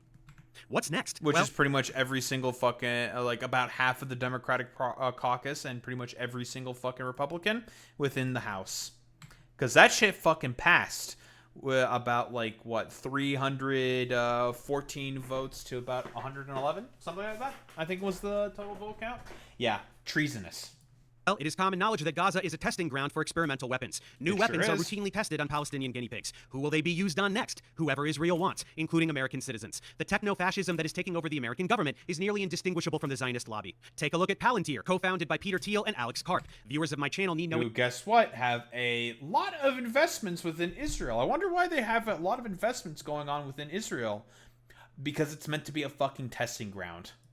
Introduction to Thiel, he's a disgusting gremlin who directly finances an overwhelming percentage of the anti-science propaganda I debunk, whether coming from puppets like Eric Weinstein or Christian theocrats promoting intelligent design. CEO Karp proudly describes himself as the most publicly supportive CEO of Israel and never shuts up about how awesome Israel is. Thiel is right there with him. Palantir has a strategic partnership with the Israeli Defense Ministry, providing AI models for the IOF. Basically, Palantir is a key component of Israel's ability to commit genocide. Guess what else Palantir is up to? Huge contracts with the Department of Homeland Security to give ICE the exact same tech that Israel uses in order to perform its own human rights violations, while also lending its tech to federal agencies who use data mining software to aggregate information from every single American. Again, quick reminder, Destiny, you're supposed to be a fucking liberal. You should be against all of this stuff here. Yet you don't have a problem with this. That's a little fucking interesting. You don't have a problem with all the Israeli tech that's being further integrated in immigration enforcement services. You don't have a fucking problem with a lot of the actions of the AI tech security firms in order to further spy on American citizens. I wonder why that's the case. I wonder why Destiny doesn't have a problem with all this stuff. Spite. I'm going to keep saying that over and over and over again. He's just doing it because he's spiteful. American. Palantir is a major entity pushing us towards an Orwellian police state here in America. More on that in a moment. Let's see, who else? Elon Musk. He has a direct relationship with Bibi. Agreements with Israel regarding Starlink. AI collaborations. Plans for an Israel-exclusive autonomous Tesla rollout. Mark Zuckerberg, along with Musk, both routinely censor pro-Palestine content on Facebook, Instagram, and Twitter. Posts, stories, and entire accounts are regularly deleted, most notably anything depicting Israeli human rights violations. If content is not outright deleted, viewability is altered such that it is seen only by followers and does not show up in general feeds. This is in direct response to requests from Israel's cyber unit. In 2025, an investigation published by Dropsite found that Meta complied with 94% of takedown requests. By the way, it's they haven't done this again. This is not the only like fascistic fucking weirdos that, for example, Elon Musk or Meta have done this for, or Mark Zuckerberg have as well. They've done this for Narendra Modi in order to suppress political dissidents. Same within Turkey as well, to suppress political dissidents to, well, Erdogan. Issued by Israel since October 7. That same year, The Intercept reported that YouTube removed 700 videos published by official Palestinian human rights organizations. And we heard, frankly, from high-level officials at Facebook who said, my job is to defend Israel. You know, so like, this isn't some sort of wild conspiracy. This is a thing that, you know, is happening in broad daylight, and there's nothing we can do about it because of these consolidation of these monopolistic companies that manage the entire global internet space. Why would tech oligarchs who fancy themselves above the law comply with requests from a foreign government? Ponder that. Then, of course, there is Zionist billionaire Larry Ellison, who purchased TikTok in January of this year. This was the platform... Yep, we've talked about this already before. The whole premise of the fucking TikTok ban and the Larry Ellison takeover of TikTok was for what exactly? Oh, because Congress was mad about the fact that TikTokers were saying, like, you know what, actually... ethnic cleansing and genocide within Palestine is actually kind of bad, and they tried to use it as an opportunity to try to go after political dissidents. Again, Destiny, you should have problems with this, but for some reason, you never do. Where young people were most consistently learning about Israel's war crimes, so the Zionist lobby decided to put a stop to that. Ellison has long-standing personal and political ties with Israeli leaders, and he has personally donated tens of millions of dollars to the IOF, as well as investing in AI data centers in Israel. I don't even need to tell you that once Ellison acquired TikTok, pro-Palestine content was censored almost completely, and prominent Palestinian journalists were abruptly banned, in a last-ditch effort to maintain a sliver of support among the younger demographics. But don't worry, social media manipulation is just the tip of the iceberg. Israeli tech firm Cognite is installing its system FalcoNet in American police SUVs. This is tech that pretends to be a cell phone tower, such that every phone in the vicinity connects automatically and all its data is compromised. Texas, New York, Florida, and New Mexico are all currently using this tech. A foreign company has built invasive surveillance technology that tracks American citizens. Real quick, for all the motherfuckers who love to constantly bitch, moan, and complain about the surveillance systems that China has, for example, which are obviously not great, buddy, where the fuck do you think they got all that shit from? Oh, Israel. It all comes from fucking Israel. Damn, it's almost as if Israel might be the root of everything that's fucking bad within this goddamn society at the moment. Stupid. Citizens in American streets. A foreign company has unlimited access not only to private data of American citizens, but also the details of how American law enforcement surveils its population. And the contracts are redacted. Nobody can see what data is being collected, why it's being collected, how long it's kept, or who has access. Mass warrantless cellular tracking without consent and with zero transparency. This would be unconstitutional even if being done by the US government, but for Israel to— Crazy story, I actually talked to someone at a tech event 6 years ago who I later found out was in Unit 8200, which is the cyber unit of Israel. She asked me if I was Palestinian. I said no. I thought everyone was lying. She thought I was lying, and everyone gave her weird looks. That's very, very fucking weird. Now, yeah, she's probably not active military, but it was definitely fucking recent. To be doing it here is fucking insane. What could this lead to? Well, to see what could happen to Americans tomorrow, we only need to look at what Israel is doing to Palestinians today. Check out this newest insanity. Unmanned cranes with machine guns are being used to murder Gazans. UNICEF reported a 12-year-old girl shot in the chest while in a tent. Another 5-year-old girl killed in her home. These cranes fire randomly and continuously at tents and exposed neighborhoods. Where will we see these next? By the way, we have seen a bunch of these before. In like various unmanned fucking vehicles with just a bunch of fucking random guns on it. Again, this is the exact same shit that they were doing in Ukraine as well. Not to say that the Ukrainians are, responsible for any of that whatsoever, but just to say where the Israelis are more than likely getting these ideas from. Major intersections in American cities to protect all the patriots from dangerous Antifa? Preparation for the crackdown on American citizens has already begun. Anyone who criticizes Israel is being monitored by the FBI. A new legislation known as the National Security Bill grants the government broad powers to prosecute almost anyone under terrorism charges simply for doing routine journalism or peacefully protesting. Countless supporters of Palestine have been arrested under such pretenses already. Same with protesting ICE. 8 anti-ICE protesters were recently each sentenced to 30 to 100 years in prison. One of them wasn't even at— Yep, we literally unironically covered this fucking story. It is genuinely fucking insane. Some of the guys were just not even there. One of the guys was unironically just not even present at that protest. But it's okay. Destiny's okay with this stuff. The fucking protest. He just moved a box of pamphlets. And yet they will spend their lives in jail. Why? To establish precedent for labeling the activity of individual protesters as part of large terrorism networks. This is the blueprint for the legal framework being built around criminalizing protests, expanding terrorism rhetoric, and cracking down on any dissent from the twisted goals of those in power. This is how you transform political opposition into a security threat, peaceful protest into terrorism. Want to jail subversive individuals with zero basis? Just shout Antifa and your wish will be granted. This is an arbitrary category that can be expanded at will to encompass any political affiliation deemed unsavory to those in power. Doesn't matter what you did or didn't do. You're part of terrorist Antifa because they say so, and you go to jail for life. This is how you make people afraid to organize and resist authoritarian rule. On January 6th, people smashed windows at the Capitol. They assaulted police. And by the way, these motherfuckers will constantly complain about why do all the lefties keep saying, scratch a liberal and a fascist bleeds. This is why. Unironically, this is why people will say, scratch a liberal and a fucking fascist bleeds. Officers. They literally hunted down lawmakers. They erected actual gallows and called for the public execution of Mike Pence, who was in charge of the count. It was a coup that attempted to interfere with an election and install a dictator. What do they get? Jail time for being domestic terrorists? No. Nope. Trump pardoned them all and then tried to award them billions of dollars of taxpayer money for damages. What, sir? Yeah, by the way, hey, Destiny, I thought you cared so much about dealing with the fucking Jan Sixers. Guess not anymore. The state is good and heroic, no matter how obviously terroristic in nature, and whatever defies the state is terrorism, even if it's just holding a fucking sign or preventing ICE domestic terrorists from murdering civilians. This is already codified. The National Security Presidential Memorandum 7, or NSPM-7, officially directs federal agencies to aggressively investigate and disrupt groups and individuals that they decide are linked to political violence, which just means a legal way to target nonprofit organizations and absolutely any activist they please. Watch lists of— Guys, we have to go after Antifa, by the way. Listen, for all you conservative dumb fucks who keep complaining about, like, how the left is 1984 or whatever the fuck, this is what actual 1984 looks like, you dumbasses. Suggested subversives already exist. What are the targets? Anti-Americanism, anti-capitalism, anti-Christianity, extremism on migration, race, and gender, opposition to traditional American views on family, religion, and morality. All of these labels are in there. I'm not making up a fucking word of this. It's a goddamn fever dream. What is this? This is the complete dismantling of free speech. The Constitution guarantees that you can't be imprisoned for things you say, for views you hold, or for protesting things. I don't know what that is. This administration is taking a big dump on freedom in the Constitution, and they're doing it for Israel just as much as the rest of the oligarchy it can barely be distinguished from. Other countries are doing the same thing. A new law in Britain gives sweeping powers to executive leadership to determine terroristic threats and imprison protesters, criminalizing journalism and activism, using broad provisions to put people in jail for a decade or more. Germany is on board as well, approving a bill that makes criticism of Israel a criminal offense punishable by 5 years in prison, supporting a cause or quoting a source that is arbitrarily deemed like literally all of this shit just to fucking protect a dumb fuck ethno state in the Middle East, dude. Like all of this bullshit to protect Israel, bro. But Destiny's okay with it, guys. He's fine with it, no problem.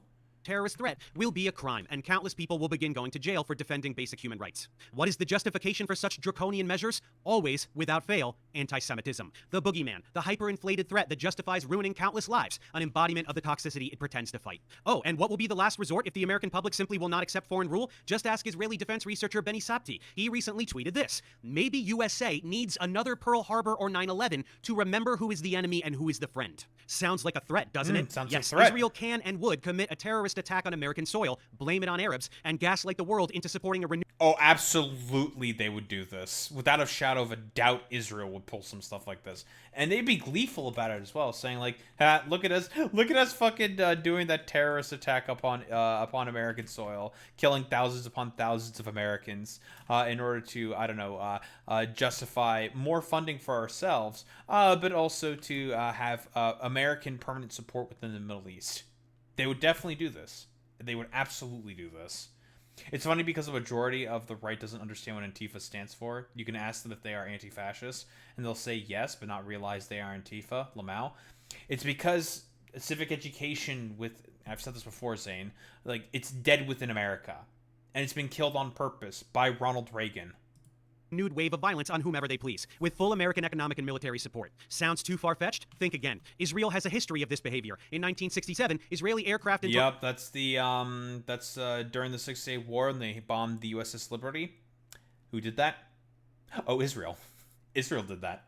Torpedo boats attacked the USS Liberty in nearby waters and killed 34 Americans. They thought it was an Egyptian warship, of course, since those usually fly American flags. This was an attempt at precisely this type of false flag operation. Sink an American ship, blame it on Egypt, and lure America into war on their behalf. Benny knew And here's the thing, right? And this is something that happens before.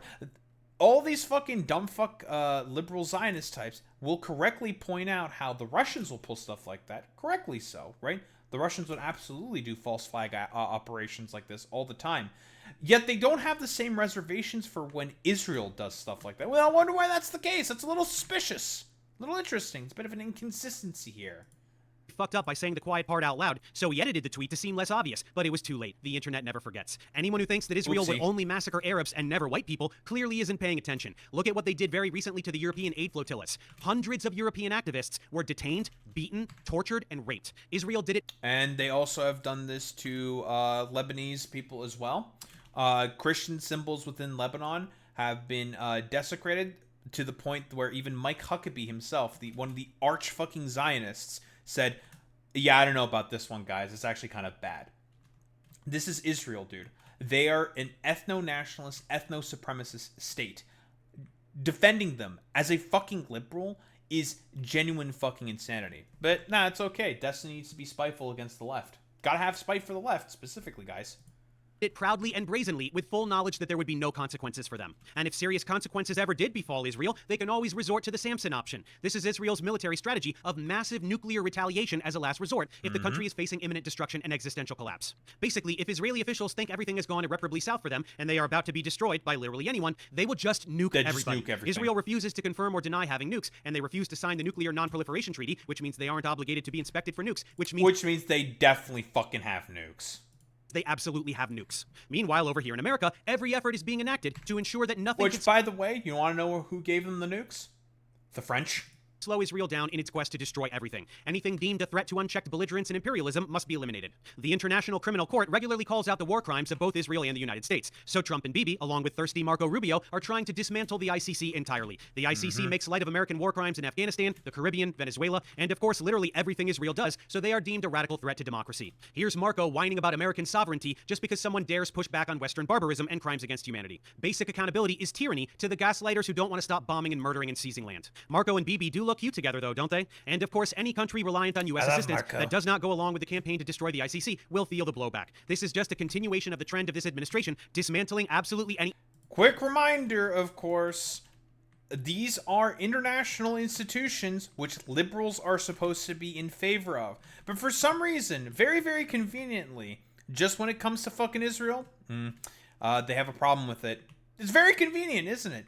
In every single way that fucking liberals keep, or quote-unquote liberals, because I don't... Destiny, again, it's not an actual fucking liberal. In every single way that these motherfuckers can just be like complete utter charlatans and pretend to care about the liberal international order that these fucking dumbasses pretend to care about. Oh, they will constantly fail and just not actually give a shit at all about in terms of like protecting the quote unquote liberal international order these people pretend to care about. Institution which serves the global citizenry at the behest of a twisted oligarchy. Want to pollute more? Destroy the EPA. Want to poison more? Destroy the FDA. Want to do more war crimes? Destroy the ICC. It's a trend, and it's one I've been highlighting in my content for a while now. None of this is normal. This is not business as usual. This current administration is the beginning of the fascist takeover. It is happening now. They are trying to eradicate democracy. Whoever doesn't see that is blind. Anyone crying about TDS can fuck themselves. This is the moment where we either fight all of this while we still have an outside chance, or we submit to tyranny and accept fascist authoritarian rule. There is not an ounce of hyperbole in anything I've said. Quick reminder, this is why, again, people keep saying, cut a liberal and a fucking fascist bleeds. So you doing all of your fucking left bashing, Destiny, out of spite for the fact that you're just jealous about the fact that you couldn't have a monopoly around yourself, it helps the fucking fascists. You are a fucking fascist enabler, little bro. You always have been. The infrastructure for the authoritarian police state is being built and implemented right now. Today. People can sense the changes being implemented by Project 2025 personnel. Public opinion regarding Israel has shifted irreparably even among conservatives. The oligarchy knows it, and they are doing everything they can to secure authoritarian control before this term is over, and they lose their chance to clamp down. These monsters will not stop until they get the techno-theocratic dystopia they're lusting for. Orwellian surveillance with flock cameras on every corner to track every citizen and everything they do. ICE thugs terrorizing every neighborhood. Digital IDs required to access any website. The prison is being built around Americans as we speak, and the campaign is beginning to ruin the life of anyone who tries to organize against it. With these acts that can arbitrarily label any subversive activity as terrorism, they will destroy livelihoods. They will send ICE agents or drones to murder people in broad daylight. Sympathy for the victims of Israeli terrorism are now terrorists, according to the state. Israel has their hands in absolutely all of this. All of it. There is not a single nook or cranny of any of this shit that doesn't involve Israel. Israel is pure poison, and Zionism is the ideology. I don't know. I'm a DGGer, and I think that Professor Dave might be a little fucking anti-Semitic here, guys. I don't know. I'm not really saying much of anything because there's just not really much that needs to be said. Professor Dave is being extremely fucking thorough, and he's just correct in terms of all of his assessments. Destiny has no problems with any of this because, again, spite against the left. That's all that it is. All of this fucking bad stuff, clearly against the Constitution, that clearly Americans would not support. Destiny has no problem with it. Why? Hatred of lefties. Behind it, an ideology of Jewish supremacy, ethnic cleansing, genocide, deception, and self-victimization.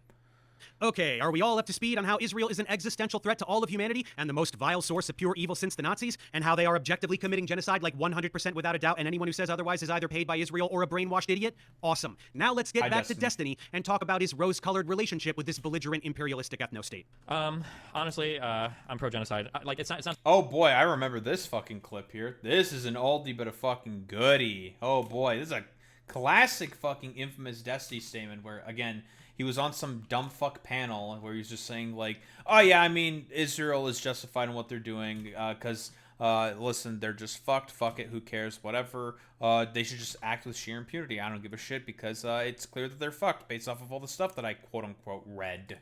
sounds really shitty, but like I think that Israel should just drop its fucking borders about where it is now, and basically Palestinians can go live in another place. That's really shitty, but like that's about where I'm at. I don't know, You just think that Palestine should just pack up and Native American the fuck out of there? The problem is that it seems like there is a hugely general hostility to Jewish people across really the entire world, definitely the Middle East. Right out of his own mouth. He is literally, unironically. I don't think that was a Wick panel, Boy Meets Mini. I think it was a differing panel. That was before Wick for sure. That's unironically 1-to-1 the exact same fucking propaganda that Zionists use in order to justify their fucking behavior. Fucking credible.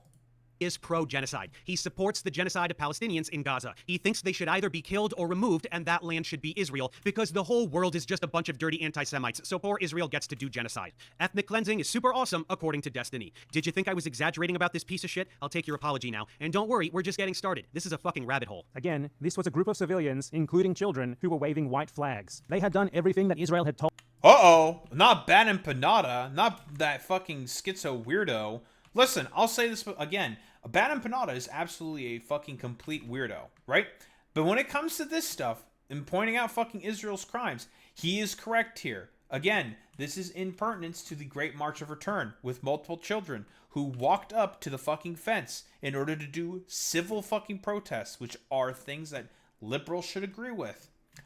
Destiny has no problem with the fact that the Israeli snipers decided to kill a bunch of children. White flags and everything. Saying that they are surrendering. Saying that they're not fucking threats. They still get killed anyways. Told them to do. They were in an Israeli declared safe area, and they were in the process of evacuating to a different safe area. So. Oh wait, no, this was I believe during October 7th, not during the Great March of Return. This is completely different. What did Destiny think about this? Well, the interview complete, our cameraman walked away.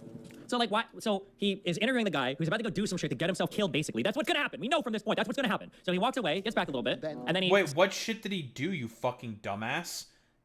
Hold a white flag by a fence? And you think he's just going to do some random shit in order to get killed? Okay, bro. Nice meme. Sets up behind this thing, right? Is this concealment, I guess? Not cover concealment, right? Because I think the tank's over here. So now he can capture the footage right here. He sees the guys walking, knowing that they're about to get shot, because that's what's going to happen. And then eventually they get shot, and everything is... This is it. It's like Act 1, 2, and 3. It's like all here. I'm sorry. The tracking live movement shot of the lady running up to her dead husband? Like, what is this? But they probably were hoping to get shot at, or maybe, What, you think this is some fucking Pallywood shit, you fucking schizophrenic freak? You fucking psychopath? Dude, this is fucking insane, dude. Like... pushing a ridiculous fucking conspiracy theory all just because you're spiteful against the left. It's pathetic, man. Like, I honestly doubt that this motherfucker is a human. So you're saying the woman was acting? I don't think the woman was acting. She probably was sincerely sad. Her husband got fucking killed. But I think they were farming TikTok clips. I mean, remember, these people... Oh, they were farming TikTok clips, but you don't think they're acting. Okay, buddy. Nice meme. These people actually, yeah, like have suicide bombers. So it's not that big of a stretch to imagine that they would be willing to get shot. Who is this guy? What the fuck are you talking about? Yeah, man, they were holding white flags, did literally everything Israel wanted them to do, still got shot anyways. You think they're going to be suicide bombers? You're a fucking freak. You are insane. You should get your head checked. Guy? Do we even know if he's actually fucking dead? Like, we don't actually see the wound. It seems like they don't have any problem showing anything else. Like, why just the white flag so that it can look all bloody? Like, show us the actual gunshot. You have no problem showing other violence, right? What Pallywood means is that you're capturing intentional video footage to sell a certain narrative about what's going on, basically. And you kind of ignore the fact that, like, okay, well, they're in a battle zone in an area... He unironically is just parroting fucking Pallywood fucking talking points. Yeah, man. Yeah, these are very selective clips being done by Palestinian social media influencers. Like, who are making the fucking selective clips, you fucking freak? They were told to evacuate from, and they're going back to try to release somebody that was captured. Like, that's like Hollywood, I think. You're essentially provoking the enemy to take what is largely a justified action, and then trying to say that it's like indiscriminate civilian killing. Yeah, justified action. Some people walking up, listening to the instructions of the IDF with a white flag. Destiny, do you know what a white flag means, you fucking freak? Right. When people are executed by Israel, especially in what is deemed a safe zone, they deserve it because they were farming for TikTok clips. They have to provoke Israel into violence because Israel would never be violent on their own. The rhetoric here is beyond vile. This is like telling a rape victim she was asking for it because of her short skirt, but 1,000 times worse. Anyone who uses the term Pallywood is a fuck... Dave, here's the thing. Destiny would unironically actually make those arguments sometimes. monster. Once again, if you actually truly want to see what happens in Gaza on a daily basis, you can head over to archivegenocide.com and look for yourself. Bring a barf. Or you can watch, unironically, like, the recent documents that we just watched right now from Andrew fucking Callahan of Channel 5. Or you can also watch Louis Theroux's documents as well. Fuck it, you can even watch CNN footage, man. CNN has actively documented some of the stuff that Israel pulls within the West Bank.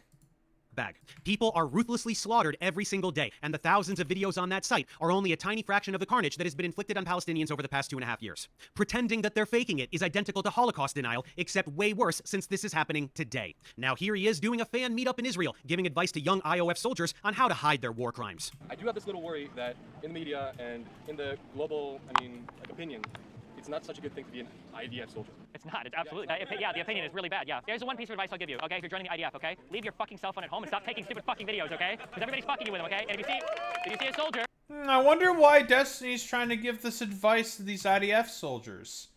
That's a little interesting. Yes, by the way, for all of you dumbfuck DGG, low IQ dumbfucks, this is why people suspect he's getting paid by Israel.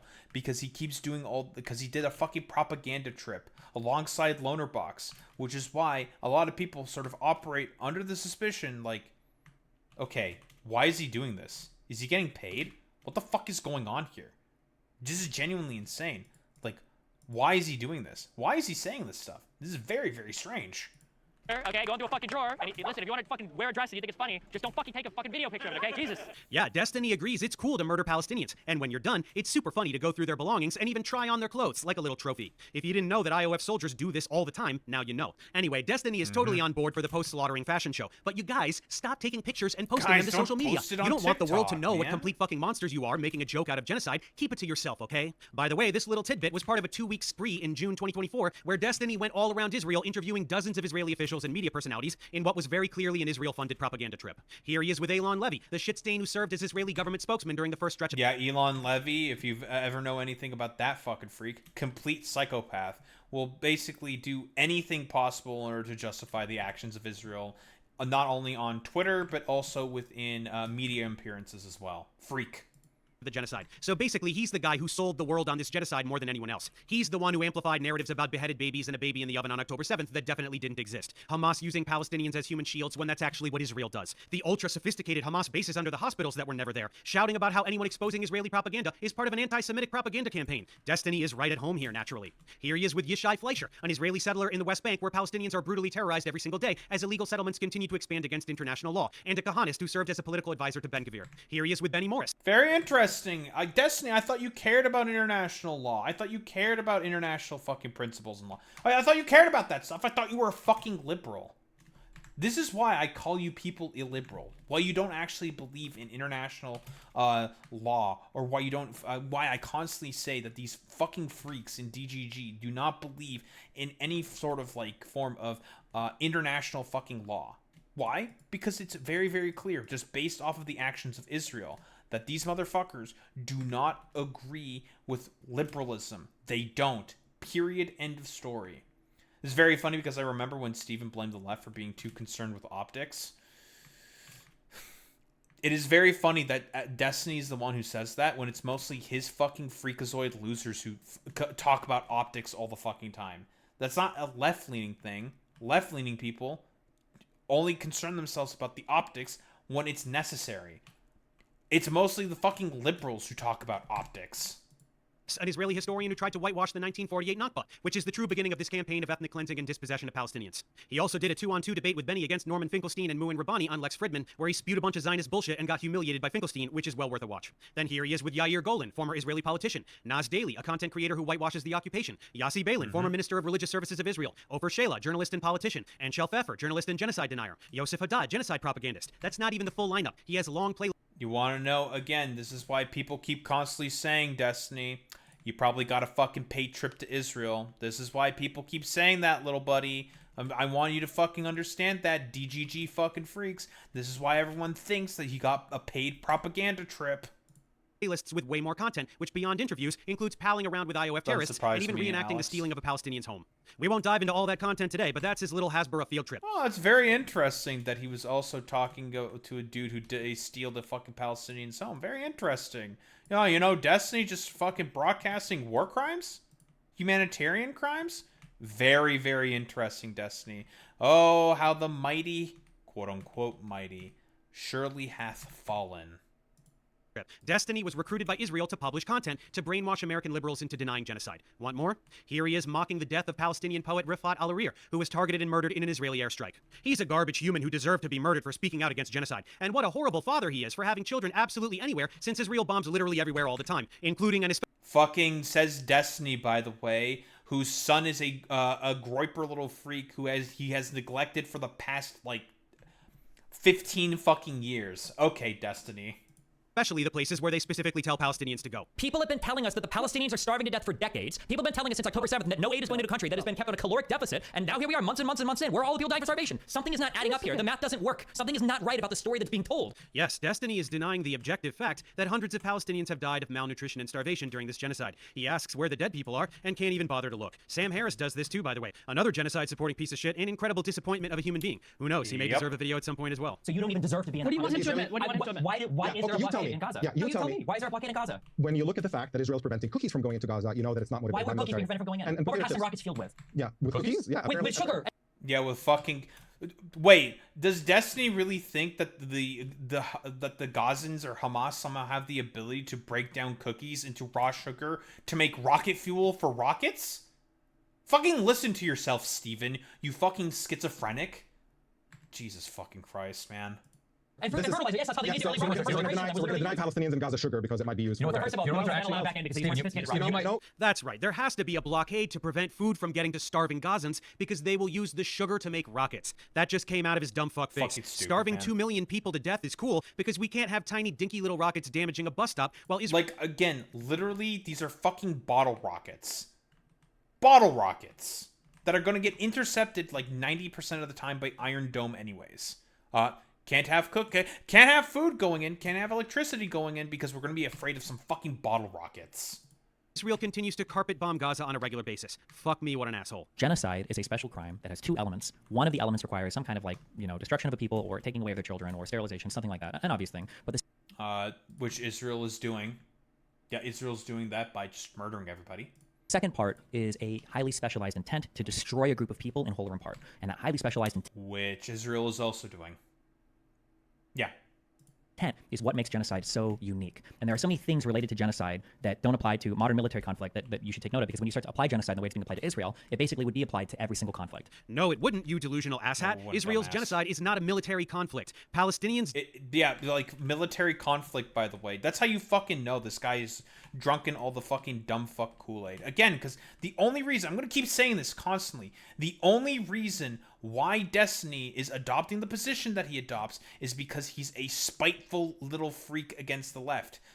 It's incredible how this motherfucker went all the way from, I don't know, pretending to be a lefty to do debates, 1v4 debates against all those fucking goddamn Nazis, to immediately justifying the fucking Nazi sort of ethnic cleansing happening within the fucking, within Gaza, within the West Bank, within Israel. Like, incredible to me, dude. Incredible. Like, this is why I keep saying, yeah, rage baiting the fucking support war crimes. I hope it's really worth it, Destiny, to get those rage baits against those icky, stinky lefties that you hate so much. Because guess what? When you die off, and everyone will look back in history, no one's going to fucking remember you fondly, little bro. Everyone's going to look at you as the fucking absolute freak that you are. That's what people are going to remember you as. A freak. Don't have a military. They're a prisoner population being indiscriminately slaughtered while their land is demolished and stolen. That's why it's a fucking genocide. There is no conflict happening in the world today that better fits the definition of genocide that he just listed, and yet it doesn't apply to Israel because reasons. In this... Like, literally, like, unironically, every instance of any form of institution that the Palestinians tried to establish, Israel fucking took away from them. Like, they don't have control over their own fucking water supply and food supply, you fucking moron. They don't even have a fucking airport, man. It's fucking stupid, man. clip, he also states that the invasion of Rafah needs to happen. Ethnic cleansing is not a real thing. He tries to deny the systematic sexual abuse of Palestinian prisoners. It's a fucking clown show. You have statements going. You understand, all the way just as a real quick thing, to- you understand that transfer is not the same thing as ethnic cleansing, right? You understand that Benny Morris has said that it's ethnic cleansing and that that's a euphemism. Dude, transfer is not the same as fucking ethnic cleansing. Then what is it, dude? Like, by this logic, Destiny, you would have supported the Trail of Tears, you dumb motherfucker. Hold on, no. That's right. If Israel was to forcibly transfer all Palestinians out of their territories to keep the land for themselves, effectively cleansing the land of the indigenous ethnic group, that wouldn't be ethnic cleansing. How silly. Again, this is... Destiny, unironically, by that logic, is in support of the Trail of Tears. Period. End of story. But whatever. Destiny doesn't give a fuck about that. All about rage-baiting lefties, guys. BFF Benny Morris told me so. Like, I think a broad general problem with Arabs in the Middle East is they genuinely believe, like, Jewish conspiracies are like the underpinning of their entire understanding of the world. The Jews control all the West, all the banks, all the countries, and that's a thing that a lot of believe. I don't know how relevant that is to their day-to-day life or how much it matters, but yeah. Hey, Destiny, have you ever asked yourself the question as to why they may think that? A funny little guy named Norm Finkelstein sort of talked about that.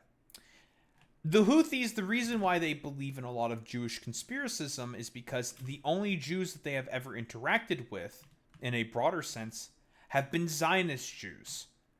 Should I really be surprised at all that the Houthis believe some of the nonsensical fucking conspiracy theories that exist about Jewish people? It's not a good thing that they believe in those things. But here's the thing. They sort of have interacted only with Zionist Jews who have basically been constantly bombing their fucking country. So should you really be surprised at all whatsoever that they believe in some of those like ridiculous fucking conspiracy theories? No, you should not be surprised by that whatsoever. Now you may be wondering, well, Daho, why? Why should they be surprised about that? For one reason and one reason only. Because of the fact that as a byproduct of all the support that Israel has been getting, they believe, and all of the propaganda that Israel has also done, saying that, oh, Judaism and Zionism are basically the exact same thing. All Jews are Zionists. So therefore, if you go after Zionists, it's like also going after Jewish people. That is why people consistently say that the conflation between Zionism and Judaism is an extremely fucking dangerous one.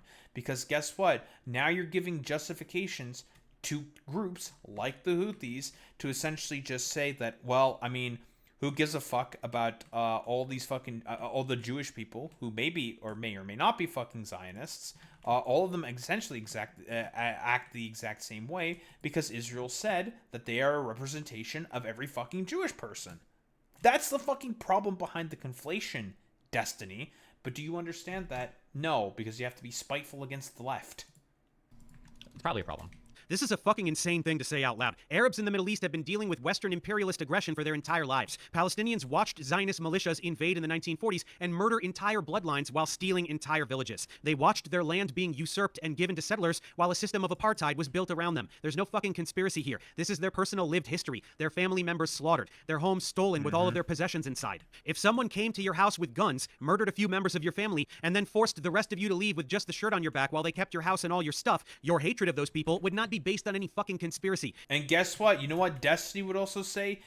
Because Destiny owns a bunch of guns. You would start fucking shooting at them and defending yourself and your property, Destiny. And guess what? You have legal protections for that under the Second Amendment. You can do that if you want. I believe you live in fucking Florida. Even Florida law would protect you from doing that. Arabs and Palestinians do not have the same within Israel. They don't have those same rights.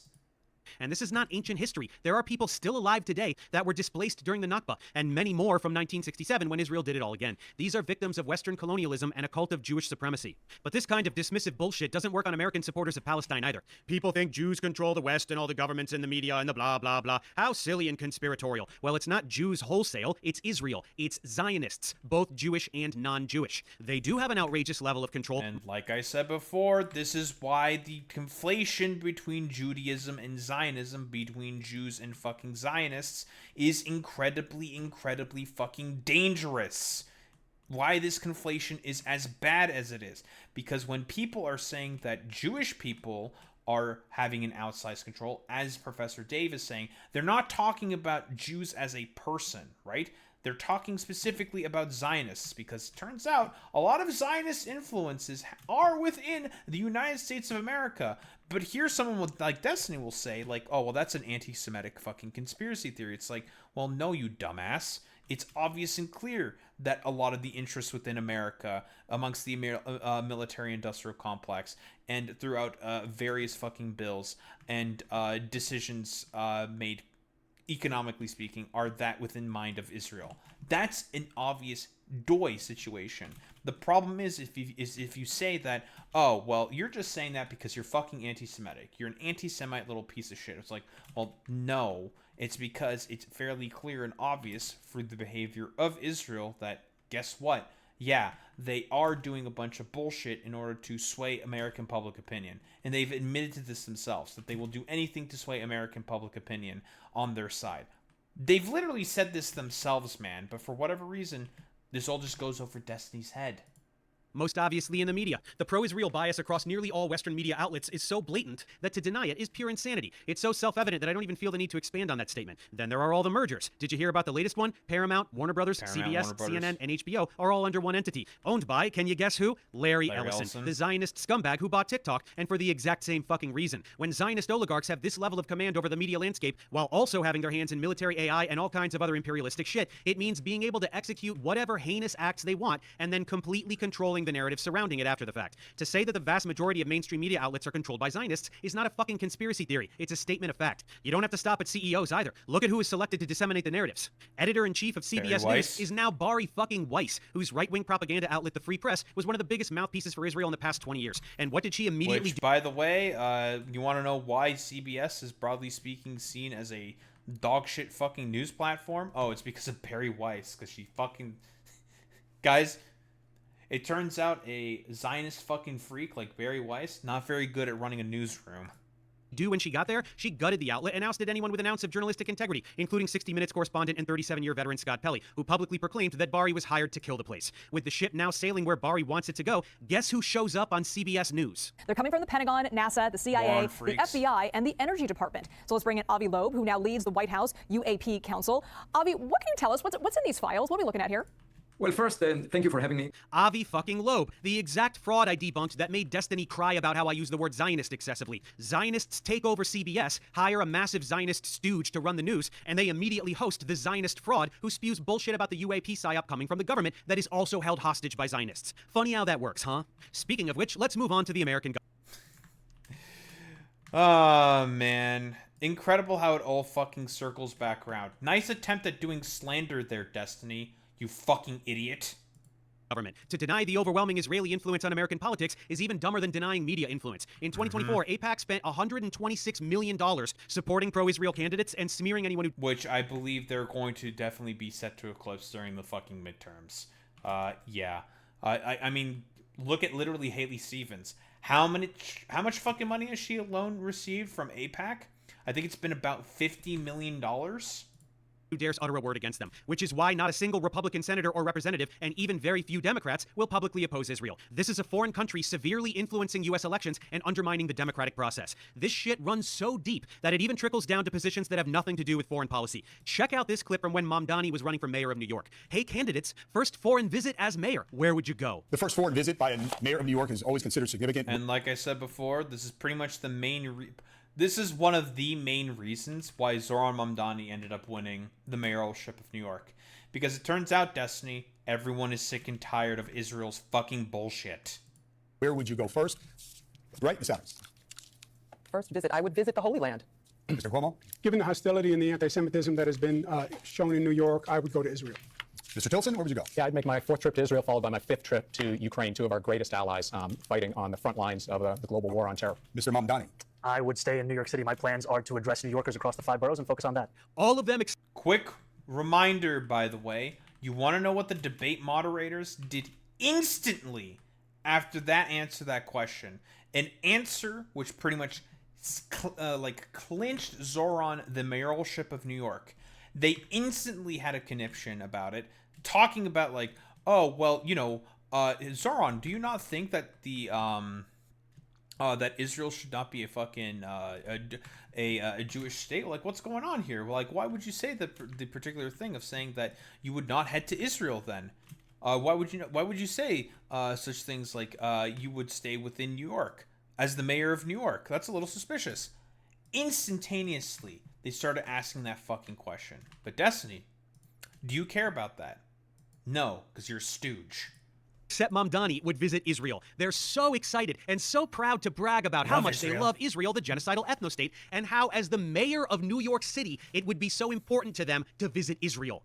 Why? Why the fuck would they do that? This isn't the president, not the secretary of state, not even a senator, a goddamn mayor. It makes no sense. Only Mamdani had the balls to say that he would stay in the fucking city he is the mayor of like a normal person. When Israeli influence has infected American politics so thoroughly that it shows up in bizarre ways like this, you know the system is completely broken. Anyone who denies this is a gaslighting asshole. Well, Destiny is one such asshole, and it's finally time to listen to him talk some shit about me. Ready for this thing? Let's dive in. I wish you'd mentioned anti-Semitism less. You have genuine important points to make regarding Zionism and genocide, arguably more, or importance debunking pseudoscience, but bringing them into all sorts of pseudoscience debunking just muddies the water. You help me deprogram from my scientifically absurd upbringing, and for that I'll forever be grateful. Please help others understand Avi is a grifter fraud without bringing Judaism into it one step at a time, mate. There's no muddying the waters here, sweetie. Avi is a Zionist douche, using the Zionist playbook of deception and victimization. And I didn't mention Judaism. I said Zionism. Get a grip. This kind of like rhetoric right here, you know you don't. This is Nazism right here, right? Deception and victimization are like the two key pillars of kind of neo-Nazi belief. It's the idea that... Buddy, this is the fucking problem. We have already constantly stipulated our definitions between the difference between Zionism and fucking Judaism. You are doing the fucking conflation here, bud. And this is why people tend to fucking shit on you all the time and say, I think Destiny might be a bit of a fucking Israeli propagandist. I think he might have gotten paid in order to disseminate a bunch of fucking propaganda for Israel. This is why people say the things that they say about you, Destiny. That Jews are secretly behind the scenes controlling everything to deceive you, and they deceive you about that control. And then the self-victimization is they constantly harp about the Holocaust. Oh my God, we get it. But the reason why they have to harp about the Holocaust is because they have to center their victimhood so that they have an infinite blank check basically to deceive you and to control society. It's kind of crazy to just... Fucking incredible that he says that about anti-Zionists who are trying to debunk Zionist fucking claims. When he's describing Zionists to a T, they will always defer back to the fucking Holocaust at any point in time that they can, in order to, well, gaslight you into fucking believing that, well, you know, actually, our actions and positions are totally justifiable. It's incredible to me, dude. Like, parroting the Zionist fucking talking points and beliefs. Whatever. That's right, folks. I'm a neo-Nazi for pointing out Zionist tactics of deception and victimization. All the deception Israel engages in to gaslight the world into supporting genocide, that's not real because Stevie says so. The victim complex they espouse, perpetually claiming to be the victims of terrorism while they commit heinous acts of terrorism, that's also not real because Stevie says so. In reality, there are no neo-Nazi tactics afoot here. Instead, there is only the Zionist tactic of irrevocably tethering Zionism to Judaism so that they can shout anti-Semite at anyone who points at their disgusting behavior. Any assault on Zionism must be an assault on Judaism as a whole because they say so. Again, and we've talked about constantly the problem with this fucking conflation that Destiny is doing here, and in fact is incredibly anti-Semitic in of itself. But does Destiny care about that? No, because he does anything possible to get the pathetic digs on the left that he wants. Matter how obviously impossible this false equivalence is. Zionism is not Judaism. There are countless non-Jewish Zionists serving Israel and reaping the benefits of its imperialism, and there are countless anti-Zionist Jews. Not that many in Israel, of course. We're talking about Jews around the world. But there are even some in Israel. There are even anti-Zionist, ultra-Orthodox Jews in Israel. Want to see what happens to them? They get beaten. Yep. I've seen that exact same clip. Beaten by the police. For saying what exactly? Oh, expressing their own fucking religious belief, Destiny. But I thought you cared about free speech. What happened, Destiny? I thought we cared about, like, basic liberal values and principles. Illiberal fuck.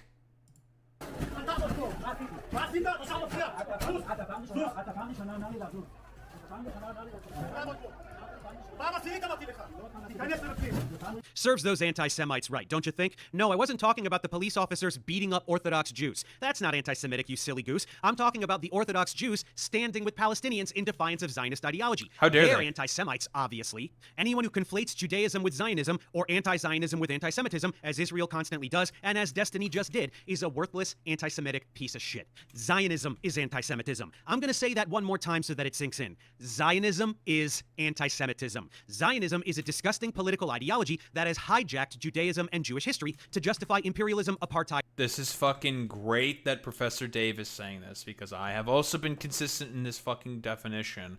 Again, there is nothing about saying that Zionism is a political ideology is anti-Semitic. In fact, you doing that conflation of saying that anti-Zionism is anti-Semitism is the real fucking danger. But then again, since we're talking specifically about Zionists, of course, they do not give a flying fuck at all about these fucking conflations, and will very often just weaponize it for themselves. The fucking freaks.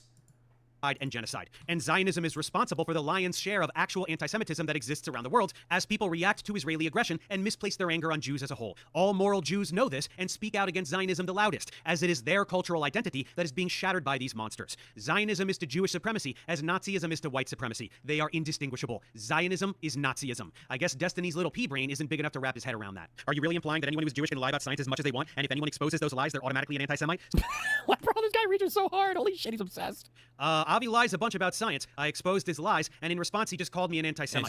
Exactly like the Zionist lobby. Yeah, by the way, literally, that's the exact same behavior that every fucking Zionist dumb fuck does all the time. Sorry, you're saying a narrative that doesn't really jive well with all of my dumb fucking propaganda. I'm just gonna call you an anti-Semite instead. It's like, God, he's a little fucking weasel. Esteban Bonoblo here is.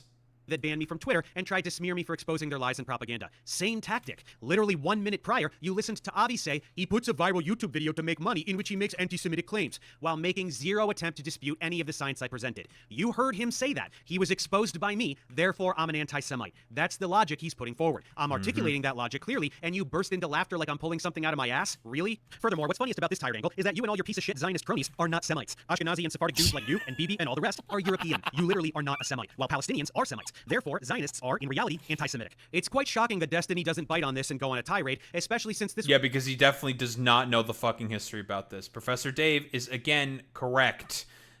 Ashkenazi Jews are not Semitic.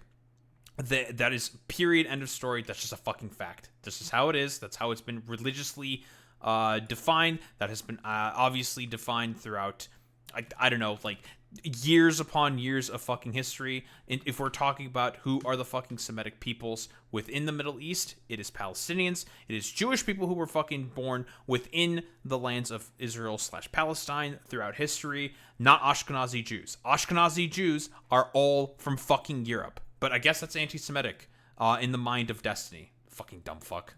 This was the main thing that upset a lot of people when I posted this video. He just giggles and then moves on. But for the record, this is accurate. Ashkenazi Jews like Bibi are way more European than Middle Eastern. That's why with services like 23andMe or Ancestry.com, Ashkenazi Jew is literally listed under European. I follow Reggie Watts on Instagram, and he recently posted his results. He's 11.1% Ashkenazi Jew, which is listed under European. He's also 0.1% Arab, Egyptian, and Levantine, a totally separate category under Western Asian. This categorization makes sense since Ashkenazi Jews look fucking European. This is also why these ancestry kits are tightly regulated in Israel and can't be purchased in Israeli pharmacies. They don't— Very, very convenient for us to why that is the case, because of one reason and one reason only.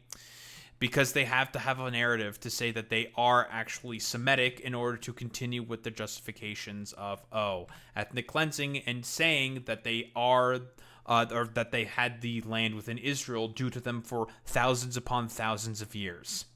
That is why they do this. Don't want citizens to find out that they're not fucking Middle Eastern. They pretend to have a divine claim to a region that they're not from. Do Ashkenazi Jews have more Middle Eastern ancestry than Scandinavians? Obviously. But over many centuries, that ancestry got diluted and they're largely European now. This is in stark contrast with Palestinians, who have had a continuous presence in the Levant since antiquity. It's almost as if Destiny does not fucking understand at all any of the fucking goddamn history behind any of the Jewish fucking exiles that have happened throughout various fucking years. Shocker, I know.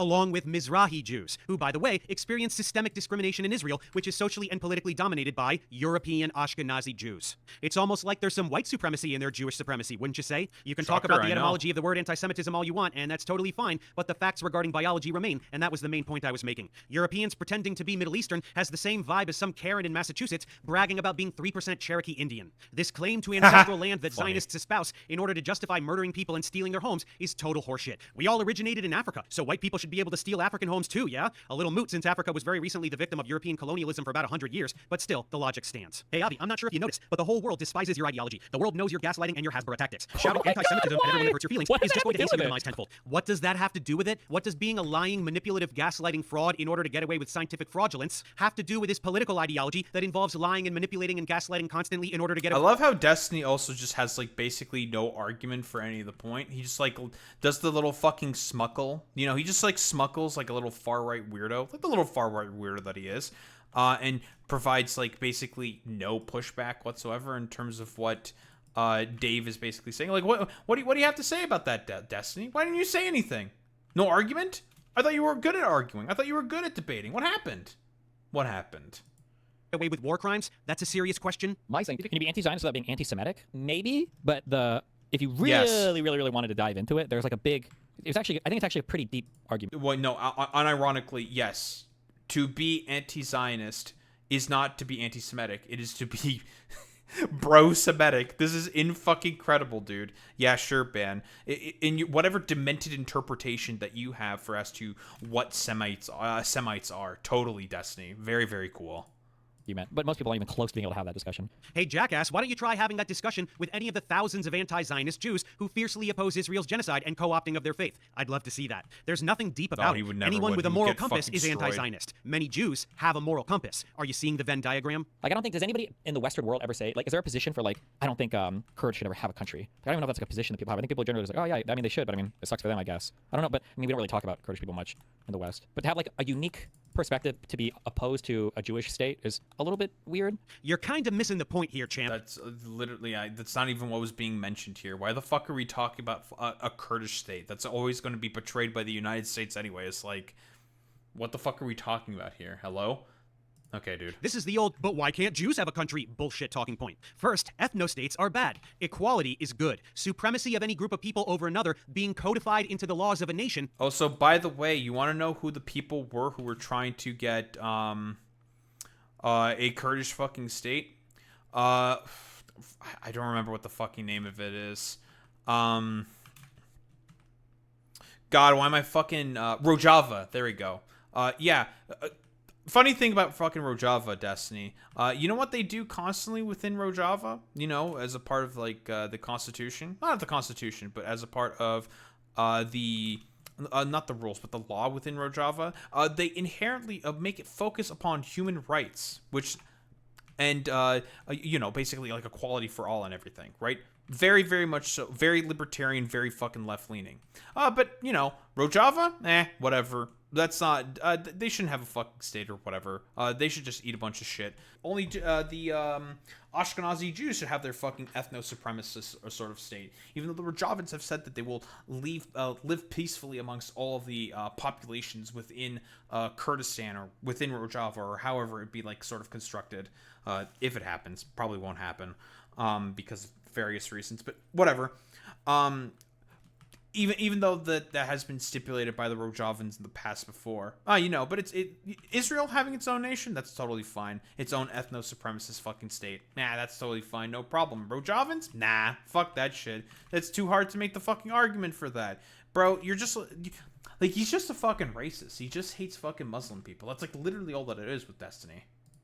Is bad. But way more important is the fact that this particular ethno-state was established on inhabited land through the slaughtering and dispossession of the indigenous population. That's the more bad part.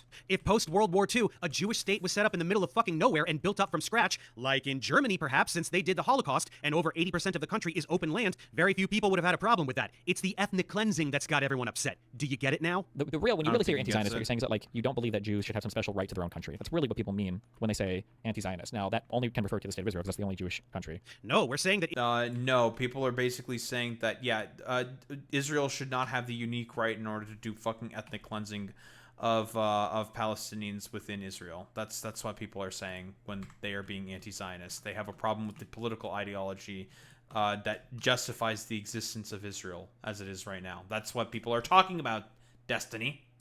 Israel shouldn't have the right to murder and displace anyone they want, the thing they've been doing on a daily basis since the state of Israel was established. But then it's weird because they'll make these same claims and that, like, the Palestinians are for some reason entitled to their own state. I don't know why. It's one of the reasons why they push so hard for... It's like really... I don't want to get into this. I don't give a fuck. You don't want to continue rambling because you sound like an idiot. People who inhabit a place don't deserve to continue inhabiting that place. Palestinians don't deserve Palestine. Well, it wasn't an apartheid ethno-state. Jews and Christians lived in Palestine and they got along just fine. Jews could have emigrated in large numbers to the Levant after the Holocaust and integrated into existing societies, including Palestine.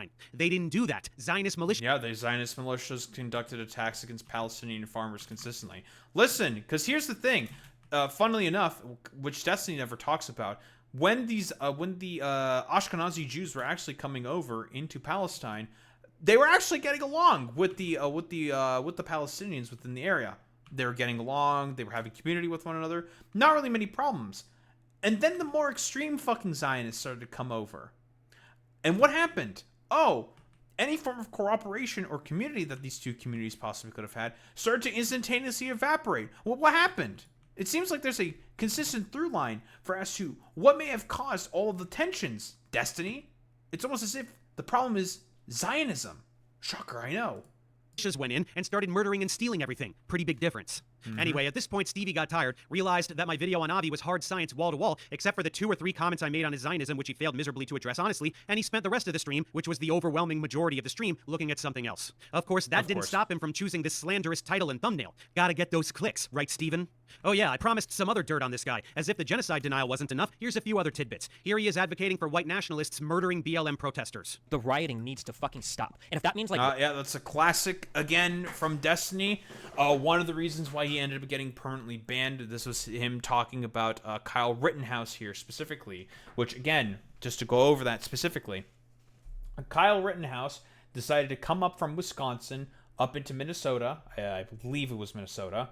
It's been a while since I fucking talked about this stuff. He drove up from there, decided to join some right-wing fucking militias. They lost track of him, and then he ended up shooting 2 fucking protesters.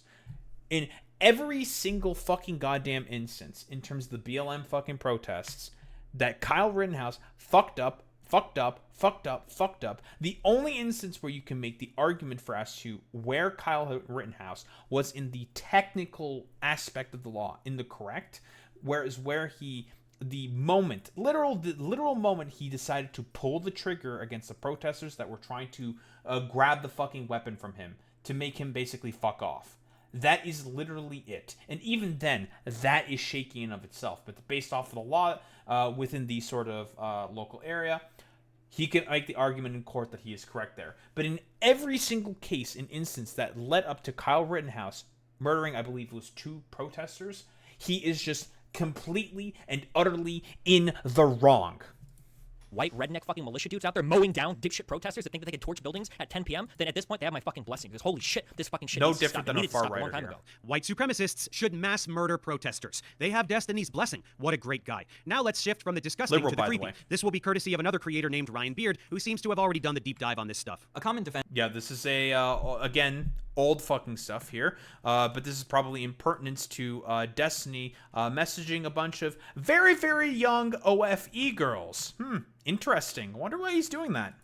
That Destiny fans will give when he says that he wants to have sex with children is that he's just joking. For example, these tweets where he says, "You were hot at 10? Any pics? Check DMs. Jesus, I've never wanted to bend someone over the hood of their little tyke so bad." I do think these tweets are jokes, very strange jokes, but I don't think that him saying he wanted to hook up with this 15-year-old was a joke. You know that classic prank where you send your friends pictures of kids in bikinis and say how hot you find them as a joke? And to help prove that this wasn't a joke, here are some clips of Destiny doubling down on his attraction to this 15-year-old. And also, by the way, he's done weird shit in the past, like during the old StarCraft days, with his like stream buddies, where he went on a fucking Skype call with a fucking 15-year-old and was telling them to do weird shit.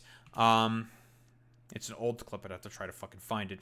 But it was a very, very fucking old clip of him during his fucking StarCraft days. Not to mention all the current stuff going on around his lawsuit with all the revenge porn, where he was in contact with a 19-year-old as a 34-year-old at the time, with a 19-year-old OnlyFans fucking model. Let that fucking sink in. I don't know. For some reason, Destiny, I hear you like him young. In a debate with someone named Mr. Medicare. Of this chat, like I was talking to a bunch of other esports guys, and we were basically talking about how crazy the fucking jailbait is in the gaming communities. It's ridiculous. I think I said something along the lines of like there are 15-year-old chicks that are like hot as fuck that will like try to send you pictures to like fuck you at events and shit, and it's like you have to be really careful when you navigate that. So what is the admitting to jerking off to 15-year-olds then? What is that in relation to? I never admitted to jerking off. I think I just said like this. I think the log is something like this 15-year-old chick was trying to send me, sending me pictures of herself, and she was hot as fuck. It's like really hard to like turn down some of these people. I think Wait, how old was she? She said she was 15. Did you get all that? Don't worry. It gets sus. The next child-related Destiny incident is when him and his friends, the Bro Squad, watched an 8-year-old boy shake his penis for them on a live stream. Yes. That's the old. It wasn't a wait, it was an 8-year-old. Jesus fucking Christ. Okay, dude. Nice meme. I shouldn't tell this because I'm gonna get fucking arrested. Or Child Protective Services. I used to be part of this horrible thing called the Bro Squad, okay? Fucking me, if you remember that fucking Cheeks bitch, and fucking a couple other people that have never been on my stream before, we're part of the Bro Squad, and what we would do is we would go around just on TV streams, trolling the shit out of these people. And we went around from fucking channel to channel, like fucking around. Like it was this horrible shit. We went to this channel with this fucking like, this kid was like 8 years old, and he was fucking broing out with everybody in this chat. For whatever fucking reason, this kid decides to fucking take his pants off and fucking wiggle his 8-year-old dick on stream.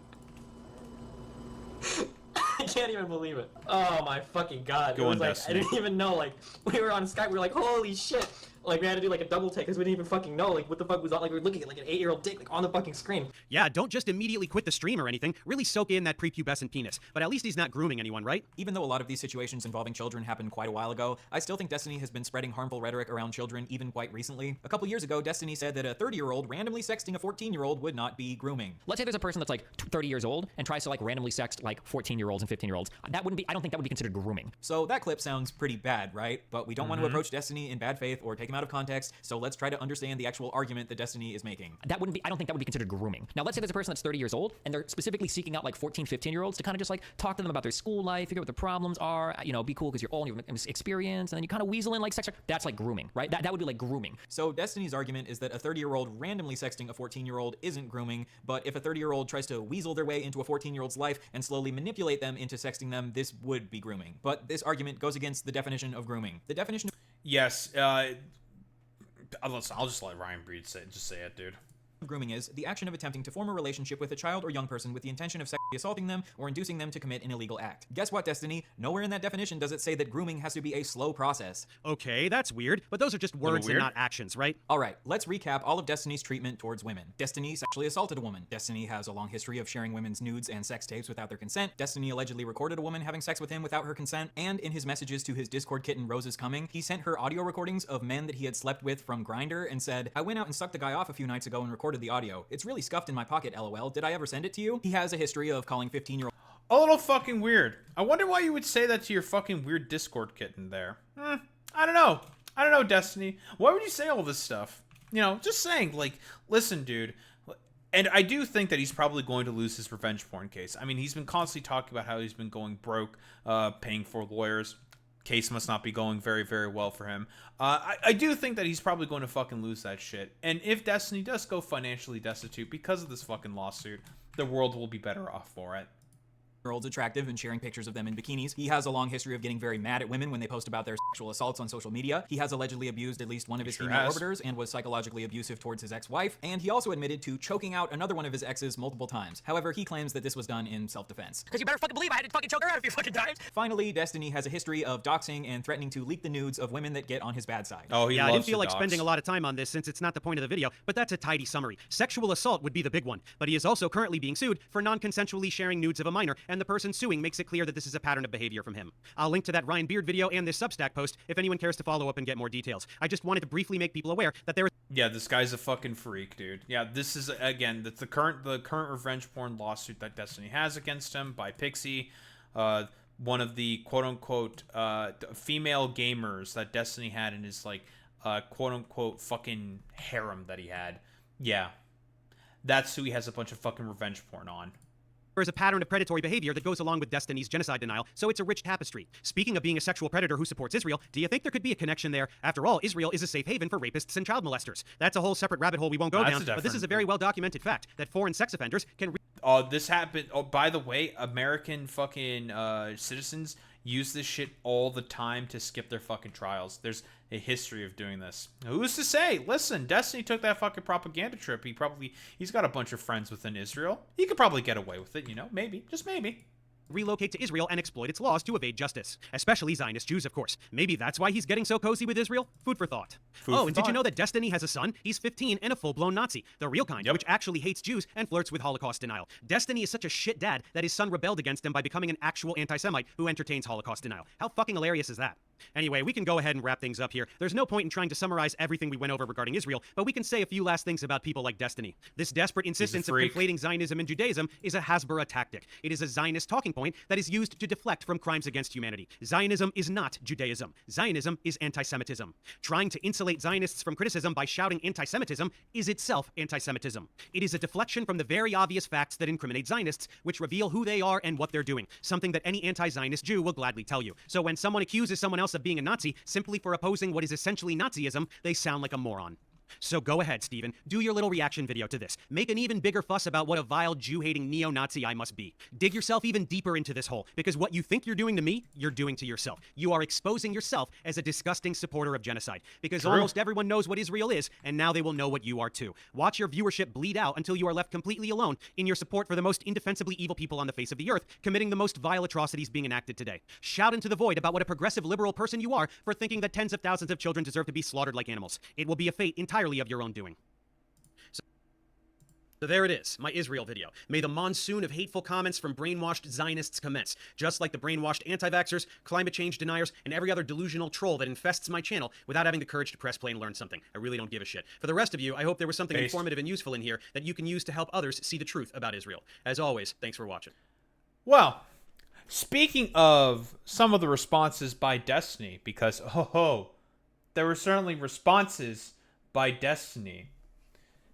Destiny justifies a far-right Israeli politician's quote, claiming there are no innocent children in Jenin in the West Bank, while reacting to Professor Dave's video. Appears to argue that children aren't innocent in specific areas. Children. Children Destiny. Still continuing down the same rabbit hole. Defense killing of Palestinian family. A lawmaker from the far-right Otzma Yehudit party told the Knesset on Wednesday that there are no innocent civilians, no innocent children in Jenin, I think they might call this. Jenin. Okay, so this is that's a fairly unhinged quote, but like this is like this Jenin is known as a place that you shouldn't go because you'll probably get fucking killed. Like even our Palestinian tour guide. Really?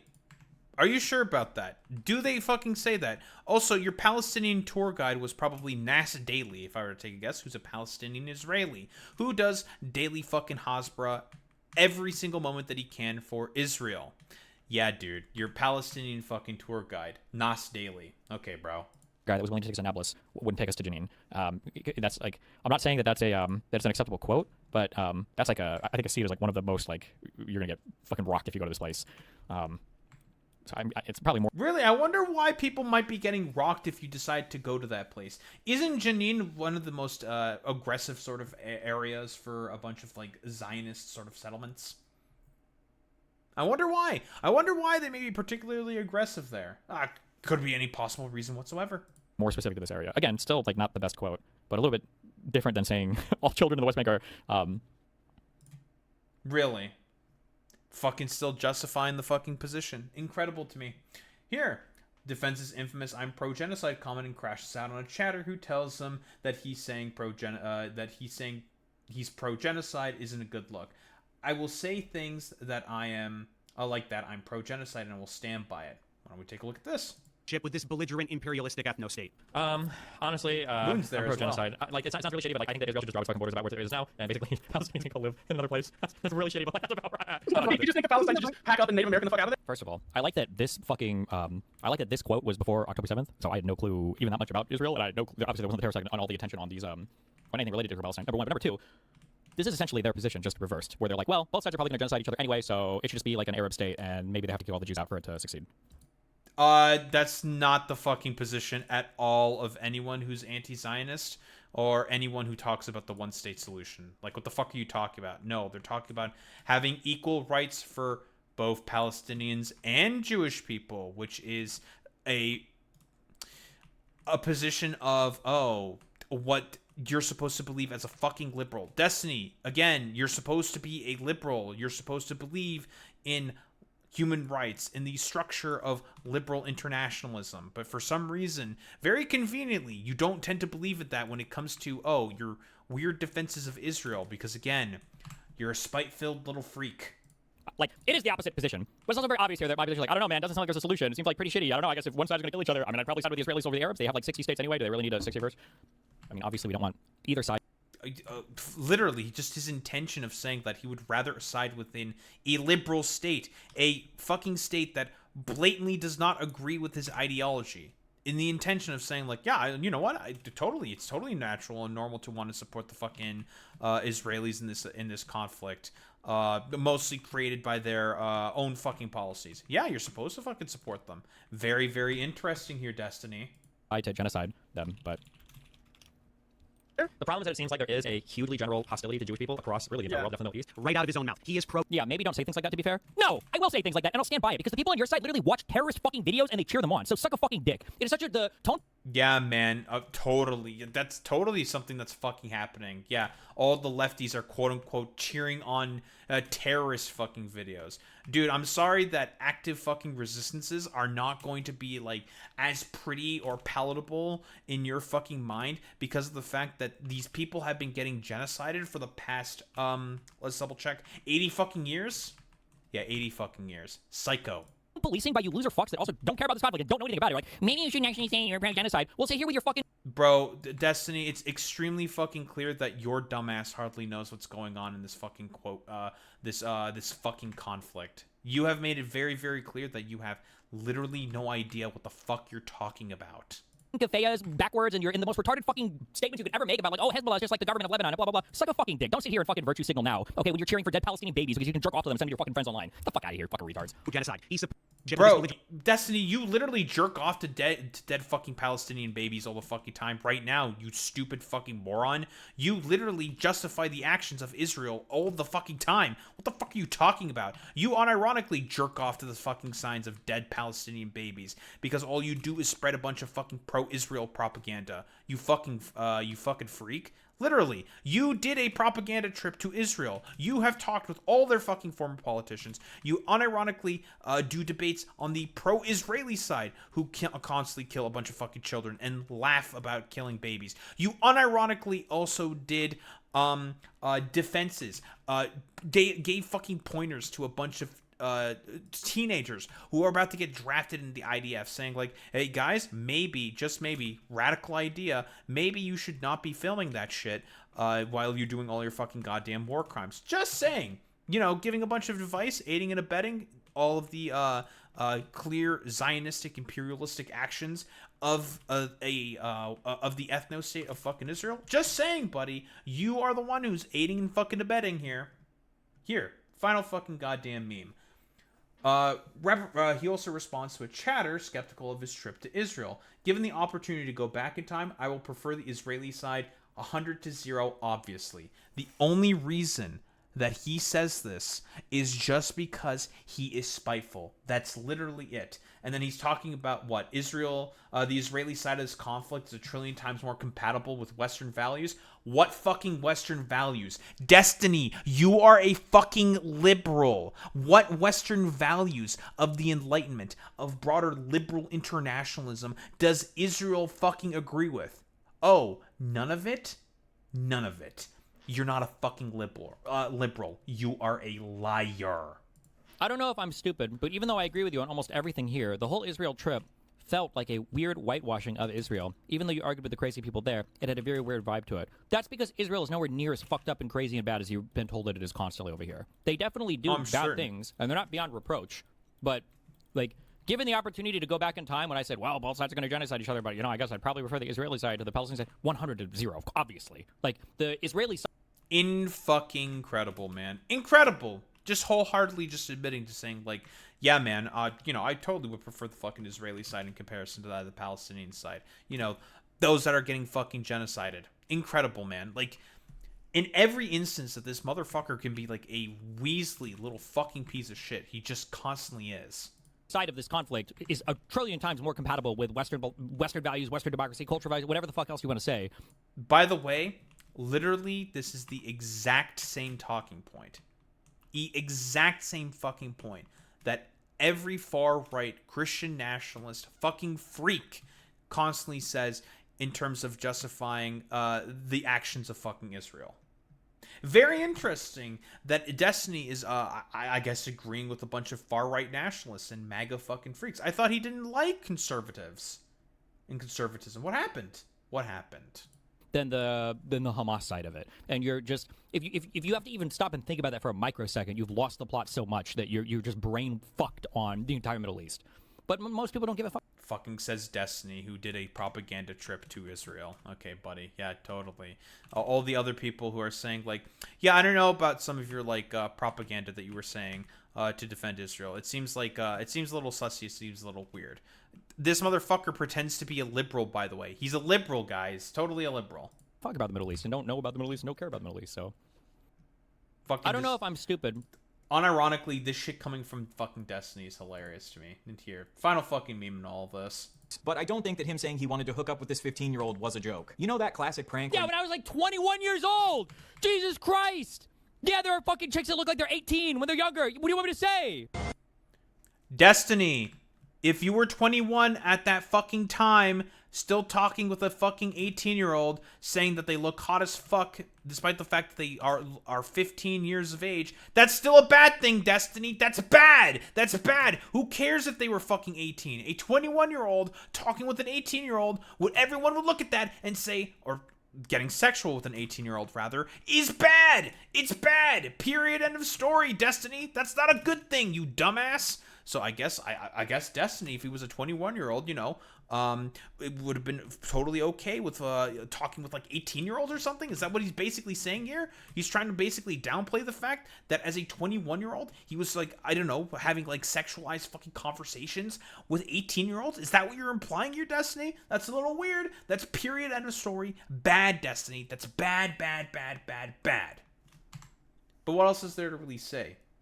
Professor Dave here has done a very good, very solid, you know, deconstruction in terms of not only what Israel fucking thinks and believes, but also what that dumb fucking freak Destiny does in order to justify the actions of fucking Israel. And he's gonna bluster about, and all his like dumb fuck cult sycophantic fucking weirdos are going to say that, oh, Professor Dave is just totally lying here in terms of Destiny's fucking positions. He's just doing this because he wants to get out some far left fucking audience with all those like weirdo little freak Hassan orbiter weirdos. Nah. And I have no doubt that they're probably going to also say the exact same thing when they come here as well. Hi, Destiny viewers, you're all a bunch of fucking freaks, and no one fucking likes you. One thing needs to be said for certain. Destiny, you are a fucking freak. The reason why nobody fucking fucks with you anymore, and the reason why people, generally speaking, hate your fucking guts now, it's because you are a psycho. You are a psychopath. That is your fucking problem, Destiny. And you are wholeheartedly willing to decide to do anything possible in order to have a spite drive at the left. And that's what this is all about, fundamentally speaking.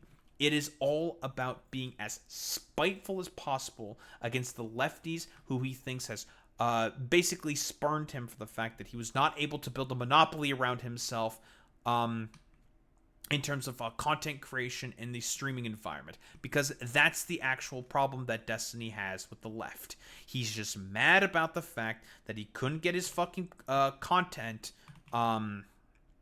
monopoly when Lefty Twitch Poll was emerging during 2019 when he was doing all of the fucking goddamn debates against the Nazis. That's literally it. That is the biggest problem with fucking Destiny, is his fucking spite and jealousy. And he will continue to be a fucking spiteful little freak against the left, probably up until the day that he dies. Because guess what? He has lost all motion with normie fucking content creators, with most other fucking streamers, because everyone, broadly speaking, understands that he is nothing more than a fucking sexually deviant fucking freakazoid, and that he's nothing more than a gigantic fucking sociopath. Don't think there's really much else to say besides that.